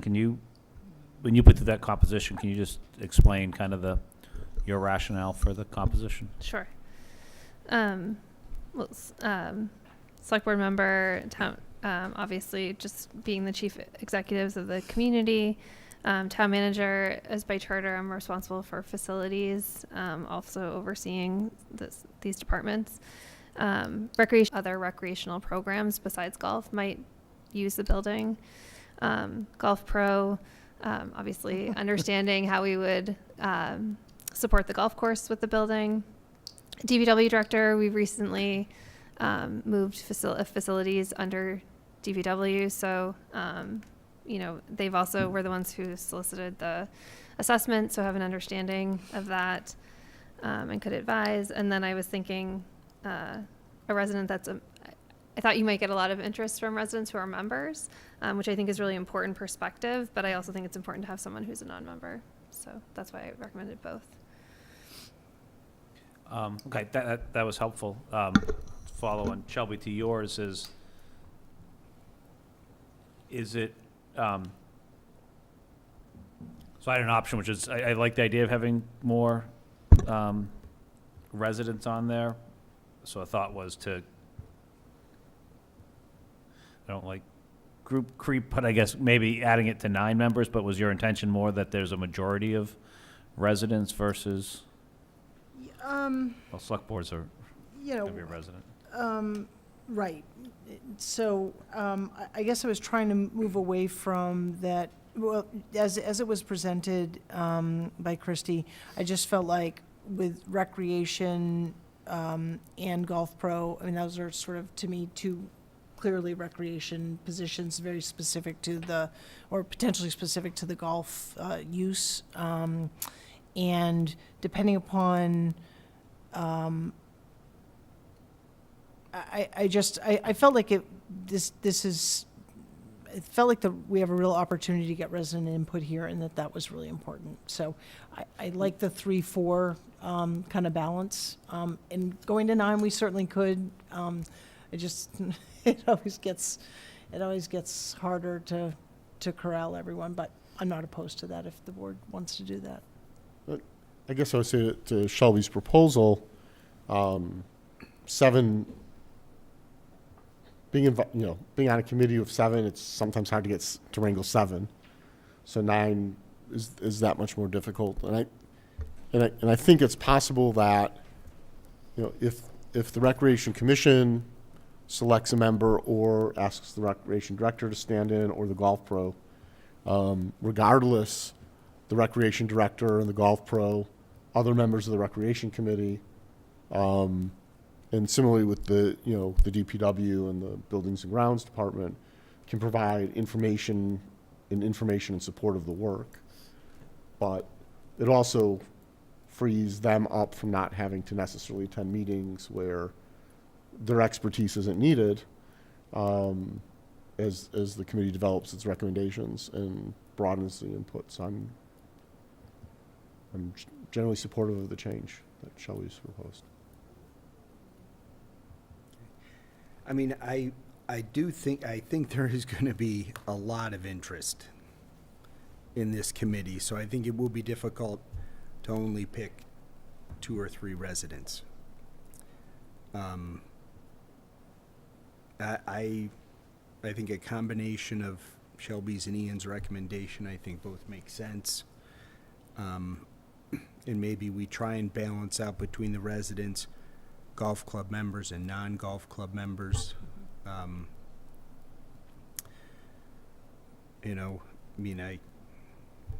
get that the DPW director actually ran the study because facilities is underneath him. I don't I'm guessing Chris would say he's got enough on his plate. I don't know. But, so I'm okay, but I think it does make some sense to expand it to 9, and if we don't generate the interest, then maybe we revisit that, but I think we will.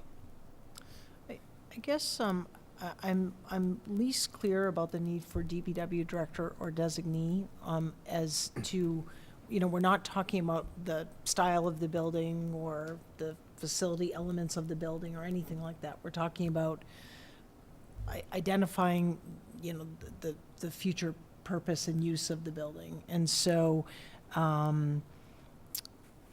so I guess I'm not, I think DPW certainly can be consulted as it relates to that, but I guess as a voting member of the committee, I'm not there. So if we had 1, 2, 3, 4, and I'm not sure if it makes sense to have both, again, recreation, like a commissioner or director, and the golf pro. But if we felt like that, I could get there on those 4 members, so select board member, town manager, designee, and then kind of 2, if you will, from recreation that would include the golf pro. And then 3 residents. And then 3 residents, one of whom should be an active club member.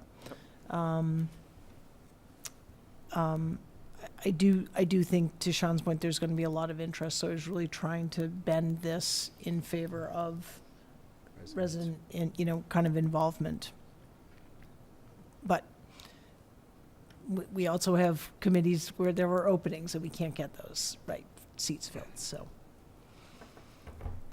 And again, I would ask that there might be preference, but not a requirement toward residents who are here full-time, because we want to, I think the intent is looking at this as a full-time, from a full-time lens, but. It seems an opportunity to say,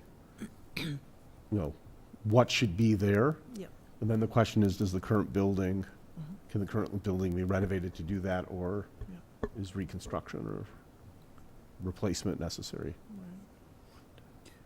Yeah, I mean, I'm fine with that compromise of 4 and 3. I mean, I do think that, to that second piece, Alan, I think that the buildings and grounds and DPW designee will be helpful when it gets to the question of, because I know when I read through the building report, most of it makes no sense to me of, is it bad or not, and having, expertise of someone that knows that would be helpful, but again, I think that could be called in. So I'd be willing to go with that second recommendation, if you keep it at 7, keep the first 4 on there, remove the DPW director designee, and go to 3 residents, with 1 being a golf club member. I'd be fine with that. And just one other request, given that the rebranding from country club to golf club and the success in marketing with the rebranding, the campaign, and repositioning it is a great public asset, could this be the golf club building use committee? And I might call it reuse. Or reuse? Reuse, because it may be. I know it's semantics, but. Right, yeah. But I don't really care, but golf club I think is important. Yes. Yeah, so use is fine, yeah. Use or reuse is fine too. Whatever. I'm fine with that. Yeah. Makes sense. Okay. So, do you want a motion to? Please. So I would move to establish the golf club building use committee. Like you said, reuse. Oh, well, I was going back to just use. Sorry. Reuse is fine too. I'm good. Building use sounds good. Okay, building use committee, with the composition, with the charge as outlined by the town manager, items 1 through 4, and the composition to be 1 select board member, the town manager or designee, recreation commission member or recreation director, the golf pro, 1 resident who is an active Westborough Golf Club member, and 2 residents who are non-members, with preference to all residents being full-time here, residents of Westborough. Second. Okay, any further comments or questions? Let me just ask a question. What if we, and again, I assume we'll get a golf club member, but should the motion be, you know, I guess, what if we don't get a golf club member? I think you can leave it this way for Okay. now, and then we'll see what we get. Okay. Yep. Okay. Okay, anything further? All those in favor? It's 4-0 for being present. Okay. Thank the two of you. Yeah, thank you for being here. Thanks. Thank you. Just keeping on this, I mean, one thing we didn't talk about, which we'll have to do as we seat it, is to charge them with a time frame, Oh, yeah. probably, Yep, yep. with that committee, but I think we can do that as we Good point. seat the committee. Do you want the board to charge that, or do you want to ask the committee once it's seated to come back with a expected timeline? I'd rather give them a Do you timeline. want to just do it now then? Yeah.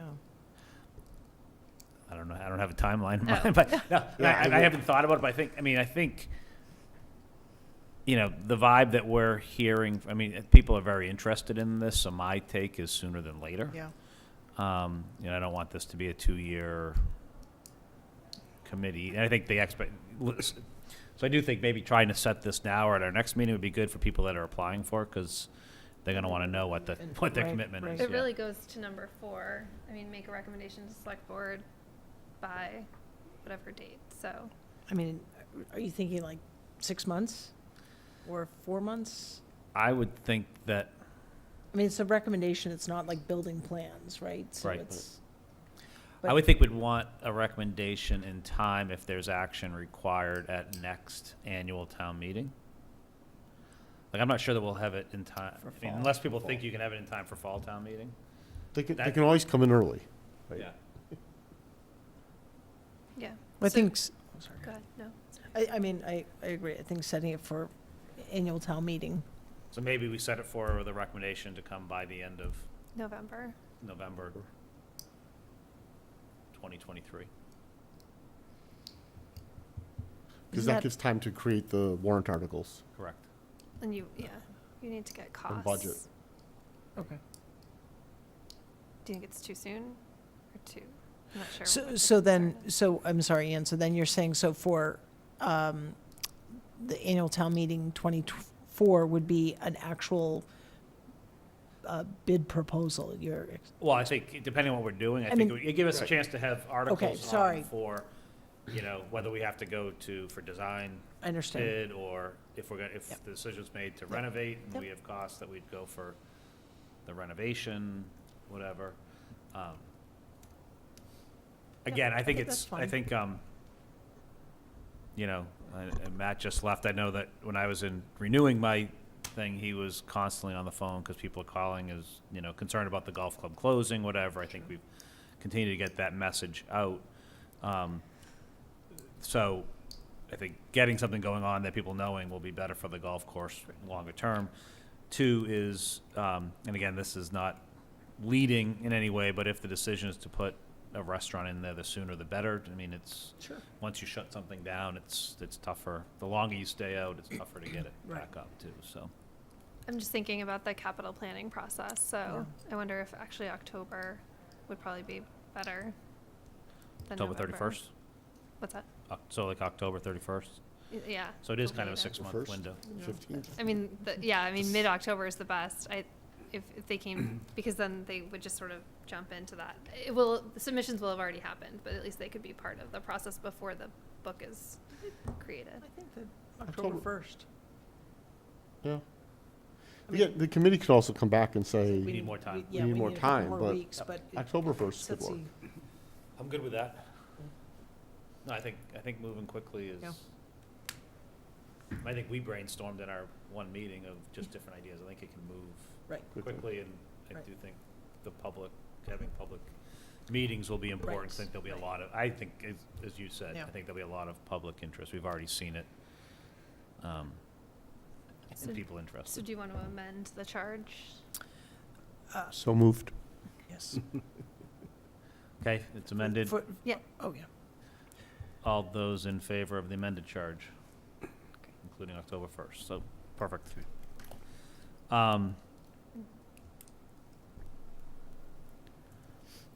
Do you want to appoint a member from this board now, or do you want to wait till the next meeting? I open that up to the board of what their preference is.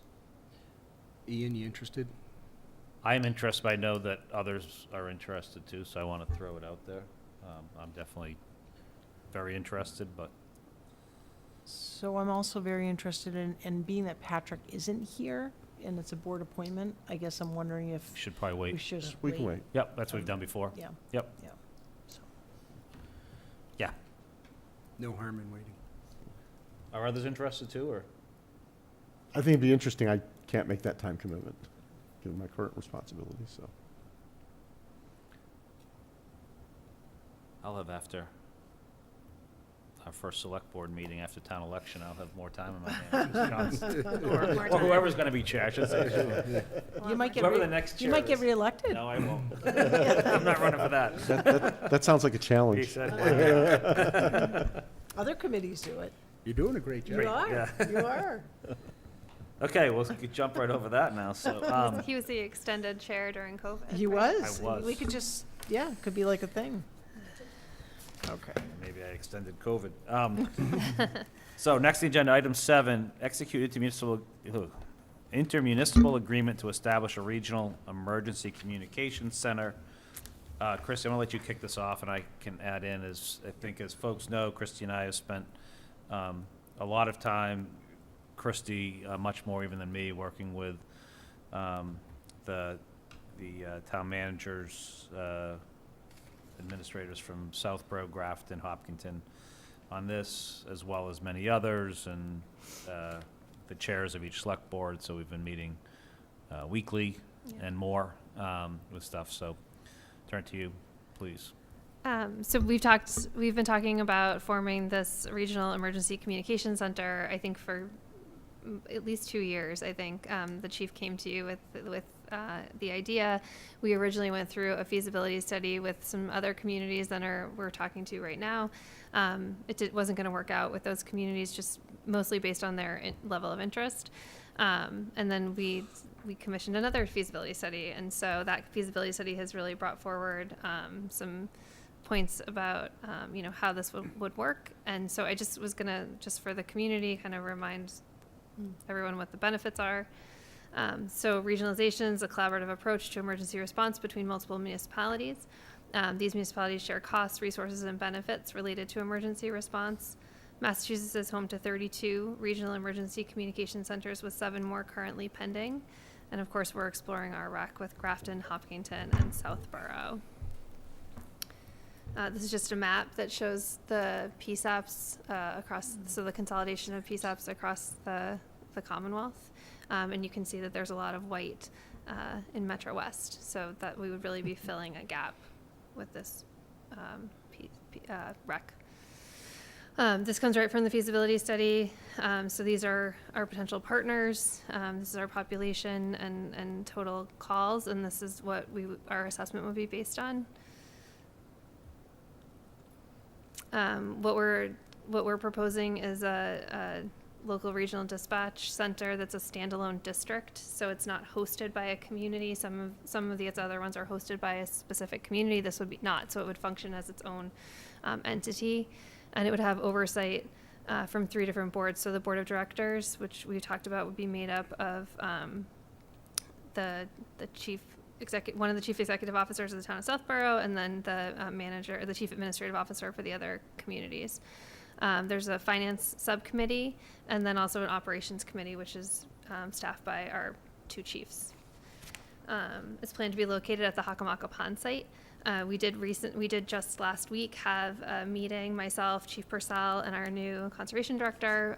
We met with folks from EPA, DEP, and Beazer, which is the responsible party, and we described what we wanted to do, and they were very supportive. As long as we, of course, adhere to the NAUL on the site, and we'll certainly work through all the additional sort of evaluation and testing that's required on a hazardous site. But the site is noted on their site to be controlled for human activity, meaning that it's deemed as safe for human activity, and so and the 5-year reviews have also supported that. So there's for anyone who's interested, there's an entire site dedicated on the EPA website to this particular site with lots of documentation about the safety of the site and the continued monitoring of the site. Applications for this initial grant round are due on March 2nd. With the anticipation is that the grant would fully fund the construction and startup of the center. This is just an aerial view of the property. So we would use the existing building, but obviously we need renovation. Some of the benefits, Westborough, according to the feasibility study, would stand to save $339,000 in recurring costs through the program, and an additional $100,000 in non-recurring savings. We also have increased service capacity, so we have pooled resources, and then enhanced mutual aid between communities. It's a standalone district with dedicated staff and management, as we mentioned. So in addition to the dispatchers that would work out of that site, we would also have an executive director. They would have their own treasurer, their own legal services, really just a standalone entity.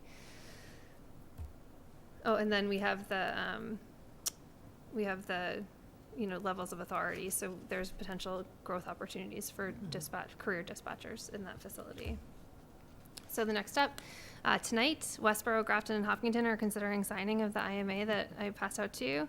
Southborough has their meeting tomorrow. Chief Purcell and the Collins Center have identified the startup and construction costs for which the grant will be applied.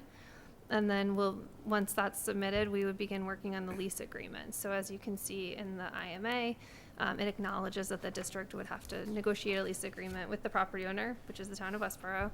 And so that would really be the next step, is to really look at that. So, and then we would hope to find out in the summer. So the IMA I've been sending you kind of as we go, but if this IMA is slightly different than the one in your packet, but I've highlighted in your copies exactly what it is. So on page 3, it says that the agreement shall be executed by each participating community on or before February 24th, and that any participating community shall have the right to withdraw from this agreement by giving written notice no later. In your packet, it said June 30th of 2023, and we actually had someone from the state reviewed it, and they said that if someone were to if for some reason the communities decided not to move forward, they would want that 30 days to allocate those funds to a different community. And so they asked that it be changed to June 1st, understanding that the June 30th might actually work against us in the application. So we've changed June 30 to June 1st. The board's deciding this evening, so I don't think that's a substantive change. And then on page 4, and we're talking to town council, it says the Metro West Rec shall be located at 30 Otis Street in Westborough, Massachusetts. And we've added pursuant to a lease agreement to be entered into by the parties as set forth in section A. So it does speak to it in another section. This is just sort of a belt and suspenders, just acknowledging that the lease needs to be worked out. But everything else in here is what was in your packet. And so I have a motion for the board. The motion does have sort of an additional authorization. The way it's written has some additional authorization for the chair to approve any non-substantive changes to the document prior to the grant being submitted. The purpose of that is it's possible that another select board tonight might want to add something or change something. It's also possible that someone does not approve it, and so we would need to take out the references to that community. Yeah, I would just add a couple things. Sorry, that first off, I think the chief administrative officers for the other 3 towns and Christie have done tremendous work and working really closely together. I'd also commend the select board chairs from the other communities. I mean, everyone's working well together. Comments and negotiations. I mean, it's a big deal to do this, but I just thank all of them and the work they've done. To some of the things Christy said is we know this is definitely being strongly encouraged by the state to put together these these recs, and as we could see, there's a number of them there, a number of them pending. For me personally, hearing the requests coming from our public safety officers, police and fire chiefs, has a lot of weight with me, and I think with all of us in terms of that they're recommending this, and they believe it works well for us. I also look at, it's one of those things is I think the timing's right, but if you don't move forward and others, when does funding dry up? Do you get forced into something that may not be? This is the opportunity for us to kind of negotiate it on the terms we want, and I think that we've done that with good partners here. So I just wanted to add those couple of things there, but for me, I'm fully supportive of of us agreeing into this as it's presented to us tonight. But open up for other comments or questions. Maybe. I'm definitely fully supportive of this. Earlier in the process, we were invited. I attended a meeting that involved officials from the state who basically acknowledged that Massachusetts is behind the curve, that most states have predominantly regionalized dispatch for emergency services to provide better cost efficiency, better coverage, better services to the community in a more organized way. And I've read reports from some of the discussions in the other towns, some who are no longer interested in participating with us, some who are. There aren't going to be areas of any town that's participating that's not going to be covered. Right? This doesn't change where the fire stations are located or how each town utilizes its police force and their patrols and everything. This just gives additional resources to answer the phones and monitor the radio communications so that public safety concerns can be addressed efficiently and first responders in the field responding have the communication support they need to operate safely and effectively. I want to thank Ian, Christy, and all the other folks involved for a lot of work. The part of this job that's not visible to the public is the number of revisions, given that we have 4 towns with 4 sets of corporate counsel while reviewing, as well as people from the state reviewing a document and feedback. There have been many, many changes, most of them not actually substantive, but nonetheless, a lot of effort involved. And so I look forward to this effort moving forward. Yeah, I'll just have the other thing that I think Christy mentioned, but in yours, and thank you for the comments, Alan, was also the ability for job growth, and for those interested in this as a professional job, it creates an opportunity where in individual towns it's a smaller number and fewer roles. Putting it into this regional center really provides, in my mind, job security, job opportunities, and growth opportunities for those dispatchers as well. So, other? Sure. Yeah, I would like to thank everybody as well. I'd like to thank both the chiefs. I think it can be a difficult decision to give up resources that report directly to you, and I appreciate that they've evaluated this opportunity and looked at it as what's best for the town and what is best for those individual dispatchers as well. So thank you to both of them. I know that other towns haven't come to that same conclusion, and I think it is the right conclusion for Westborough. So thank you very much. Ditto to all the comments, particularly the thanks, Ian, to you for all of the time working on this, and Christy and our chiefs, and I think this is going to be something we look back on and say this was a really good decision.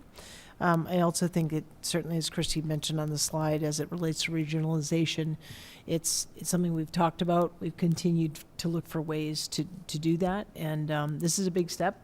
But I think that, as Alan mentioned, this is not breaking ground here. It might be for Westborough, but and the other communities, but this is a common practice. So well done. Very supportive of it. And in our package, is that still the appropriate motion? Or is there a separate There was motion? an updated motion put in today, so as long as It's the one that authorizes the chair. Yep, it does. Okay. Yep. Yep. Want me to read that? Sure. So I move the town accept the provisions of section 182. No, 18-0. Oh, sorry. Yeah, that's enough. I was going to say, wait a second. Let me start over. I move to the town to accept the provisions of section 18O to 18V, inclusive of chapter 6A of the general laws, providing for the establishment of a regional 911 emergency communications district, together with the towns of Grafton, Hopkinton, and Southborough, and the construction or siting, administration, operation, and maintenance of a regional 911 emergency communication center by the district under the provisions of the proposed district agreement filed with the select board, and to execute and to authorize the chair to execute said agreement with any non-substantive changes made prior to the submission of the grant application. Second. Any further comments or questions? Chris, I do have one. I should have caught this, but when I look at our agreement, Yeah. it's 18P to 18V, but our motion is 18O to 18V. Right at the beginning. Sounds like a non-substantive change. Yeah, we can, Reorder the alphabet. yeah, we'll just reorder that. That's what I was gonna say. Well, if it's P to V, I'd have to look And- at the and voting. MGL, honestly, but if your I don't know motion what O is, is. if your motion is O to V, then, it would cover P to V. yeah. I just don't want to accept O if we don't want to accept O. Right. Good just catch, Ian. If you could just Yeah, sure. let me look.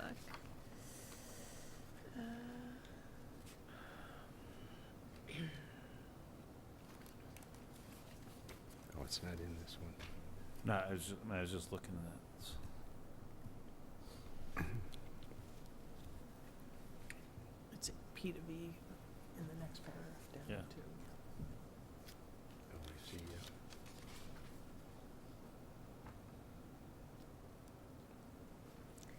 18O is really just about setting up Regional 911 Emergency Communication District and Planning Committee.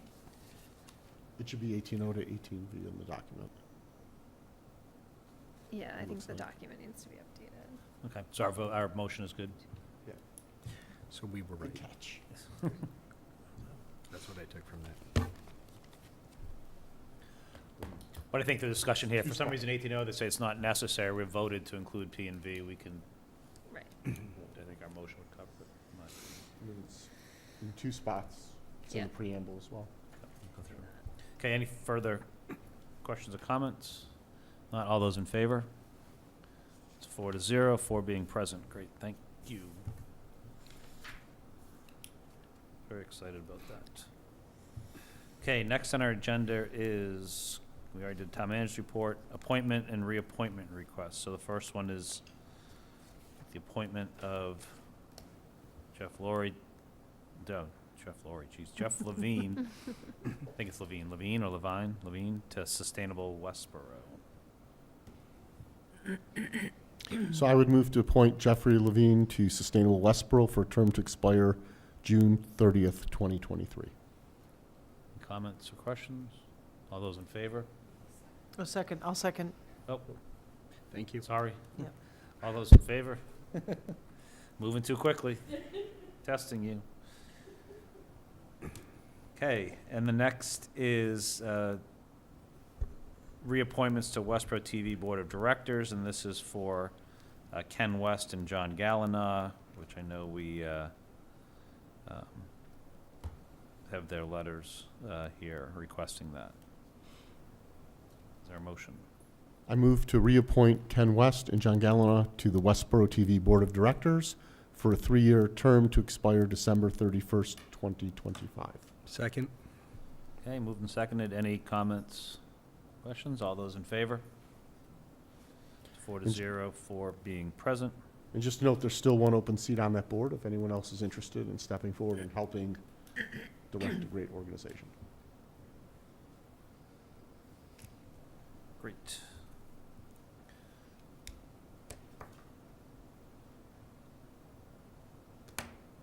David, do you have something for us? No. You can finish. Okay. Perfect. Okay, Yes or next is, I thought I might have missed something here, I I apologize. know, it was like, Okay, what did I do? We have an audience member. I got caught rushing through without a second, so. We have a request to approve meeting minutes, so January 24th, 2023 meeting minutes. I'll move to approve those minutes. Second? Okay, any comments, corrections? Seeing none, all those in favor? It's 4-0, 4 being present. January 26th. So moved. This is the this was the joint meeting of the Advisory Finance Committee and Select Board. Second? Any comments, corrections? All those in favor? It's 4-0, 4 being present, so that is done. And issues and correspondence of the Select Board, I will shake it up tonight and start with Sean. Oh, all right. Thank you very much. Yeah, the Library Building Committee met on the 7th. We're meeting again on the 21st. Before the library director comes to our meeting on the 28th, and I believe to the Advisory Finance Committee on the 27th. Looking at really what it will take to come up with a full repair estimate for the library based on what we've heard at previous town meetings. So expect that presentation to this board on the 28th. Second, I would just like to say thank you to Kara Presley, our Director of Youth and Family Services. She's leaving us at the end of February. She has got a terrific opportunity as the Director of Mental Health at Jewish Family and Children's Services of Greater Boston. I would just like to thank her for all her hard work with Youth and Family Services and with the Youth Commission. She leaves, big shoes to be filled. Thank you, Kara. That's it. Okay, Alan, Um, throw it all around. I have nothing specific for this evening. Shelby, back to Wow. you. Okay, yes, a couple items. The board already heard that the Hakamaka Committee continues to meet, and we're working to prepare an article for a town meeting for a work plan that ultimately will result in hopefully the opening for passive recreation. So that committee, and it's been great to have now our Conservation Commissioner, Director, now attending, and she has specific brownfield expertise, and so very excited to have her on board. The Council on Aging held its meeting yesterday, attended that. Just want to highlight for the board that transportation services continue to be heavily used. Right now, they're operating 1 of 3 buses just because one was in an accident. There's others in repair. So that was a lengthy part of the conversation. I do want to also thank Westborough TV. They're now recording those meetings, so folks can watch those. They're not live streamed, but they are available after, which is great. As part of that transportation discussion, our assistant town manager shared some information about the capital expenditure planning process with the Council on Aging to kind of what is that process, and highlighted where it is in the budget book, and so that they can understand that for longer term planning. The good news is there is a pretty substantial gift account for dedicated expenditure for transportation services. If a new vehicle needs to be purchased, there is money in that budget, but ideally those, as it was explained, those expenditures are going through, the capital planning process just like other departments. We talked actually as well about, and the council seemed open about VIA training for those that are interested and comfortable using an app to use that as a service as well. There continue to be SMOC fuel assistance challenges. I think that the board has heard about that, and I want to thank our legislators for their advocacy and helping to try to move the needle, and certainly our town managers have been involved as well. Programs continue to pick up there. Actually, I found they have a new program called Soup for the Soul, and there were like 70 people or 50 or 70 people that attended that. That was like on a Tuesday afternoon, which is great. And memory cafes will be starting again. So lots going on there. There is currently one board opening, so if anyone is interested in that, I would encourage folks to attend. I'll move quickly on to the Active Transportation Safety Committee. Christy talked about the Safe Routes to School up through her update in DPW. There are 2 positions open on that board. There was lots of discussion at this past meeting about the importance of that committee collaborating with the Master Plan Implementation Subcommittee and its work, particularly in the downtown area and safely moving people and things and all of that. Thales project is quickly coming to a close. It's really coming to a close. The geothermal systems have been successfully tested. They've been running.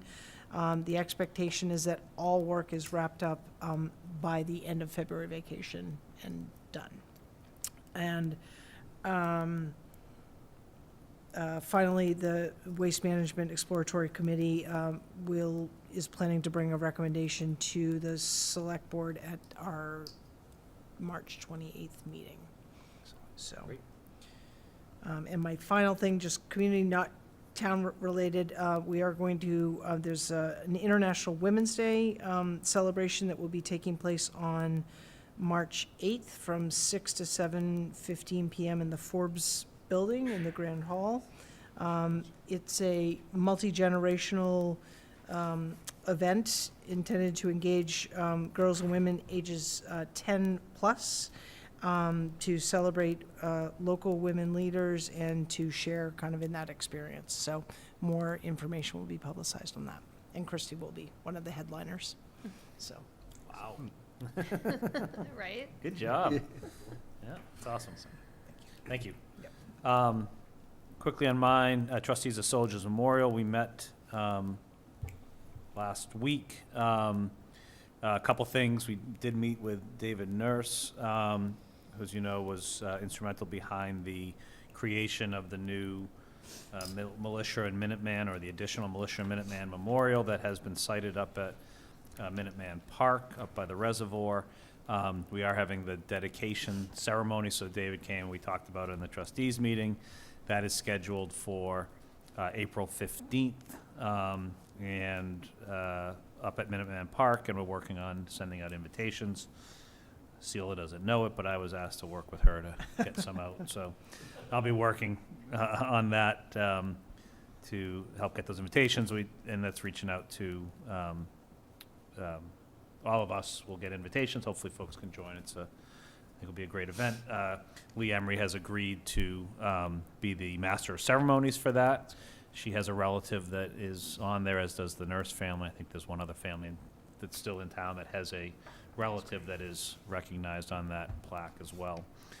Related to that, we did approve the trustees to, in preparation for that, to hire a firm to come in and clean the existing memorial, re-caulk where there's things, clean it up so it looks nice for that as well. Again, that's part of the responsibility of the trustees, is the upkeep of those memorials. And then finally, we've been, I think, as folks know, we've been working on the kind of initial designs of the Veterans Memorial at the new cemetery. We had engaged with the school department, or really the high school, through Brian Callahan and Amber's direction, but also through Graphic Arts. And we just received their designs on that, and kind of are working through that. So more to come there, but it's a great partnership, and we'll continue to work kind of with the schools and engage the students, and along with the veterans and the trustees of Soldiers Memorials. So all good work happening there. And then final couple things related, as you heard from me, about Boy Scouts and Boy Scout Troop 100. As some folks may know, but 2023 is the 100th anniversary of Troop 100 here in Westborough, so the longest serving continuous troop in Westborough. Started as Troop 1 originally, and then moved to Troop 100. And if you don't know why it moved to Troop 100, then you shouldn't be in town with the 100th town. No.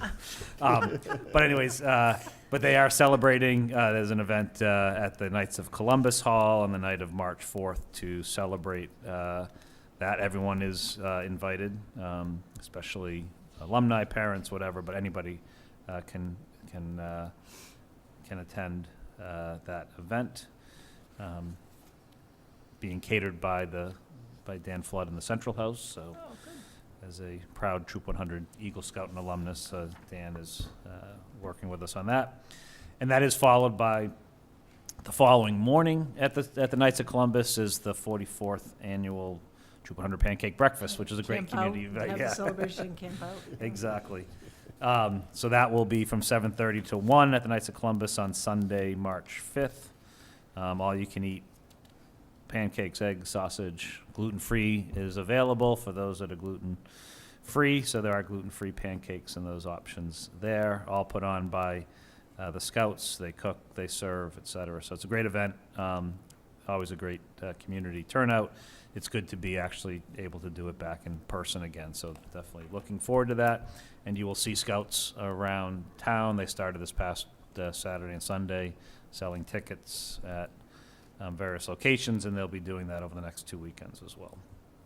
So I do have one reminder, and that is this Thursday at 11 a.m. and at 6 p.m. in the Great Hall is the presentation and Q&A sessions about creating a stormwater utility. Thank you very much. To manage and protect our assets. Thank you. Okay, that's it. Thanks for That's reminding really us of it. that. Nope, very important. Okay, do we have a motion for executive session? Yes. Move to executive session under Mass General Law, Chapter 30A, Section 21A3, to discuss strategy with respect to collective bargaining with the following unions: patrol officers, clerical, Department of Public Works. Whoops, second page. Under Mass General Law, Chapter 30A, Section 21A3, to discuss strategy with respect to litigation regarding Ferris Development Group, LLC versus Town of Westborough, Lax Media, LLC, and Lax Media, MA, LLC, Worcester Superior Court, case number 2285 CV01281. Under Mass General Law, Chapter 30A, Section 21A3, to discuss strategy with respect to litigation regarding Town of Westborough versus Westborough SPE, LLC, Worcester Land Court, 19 TL 000768.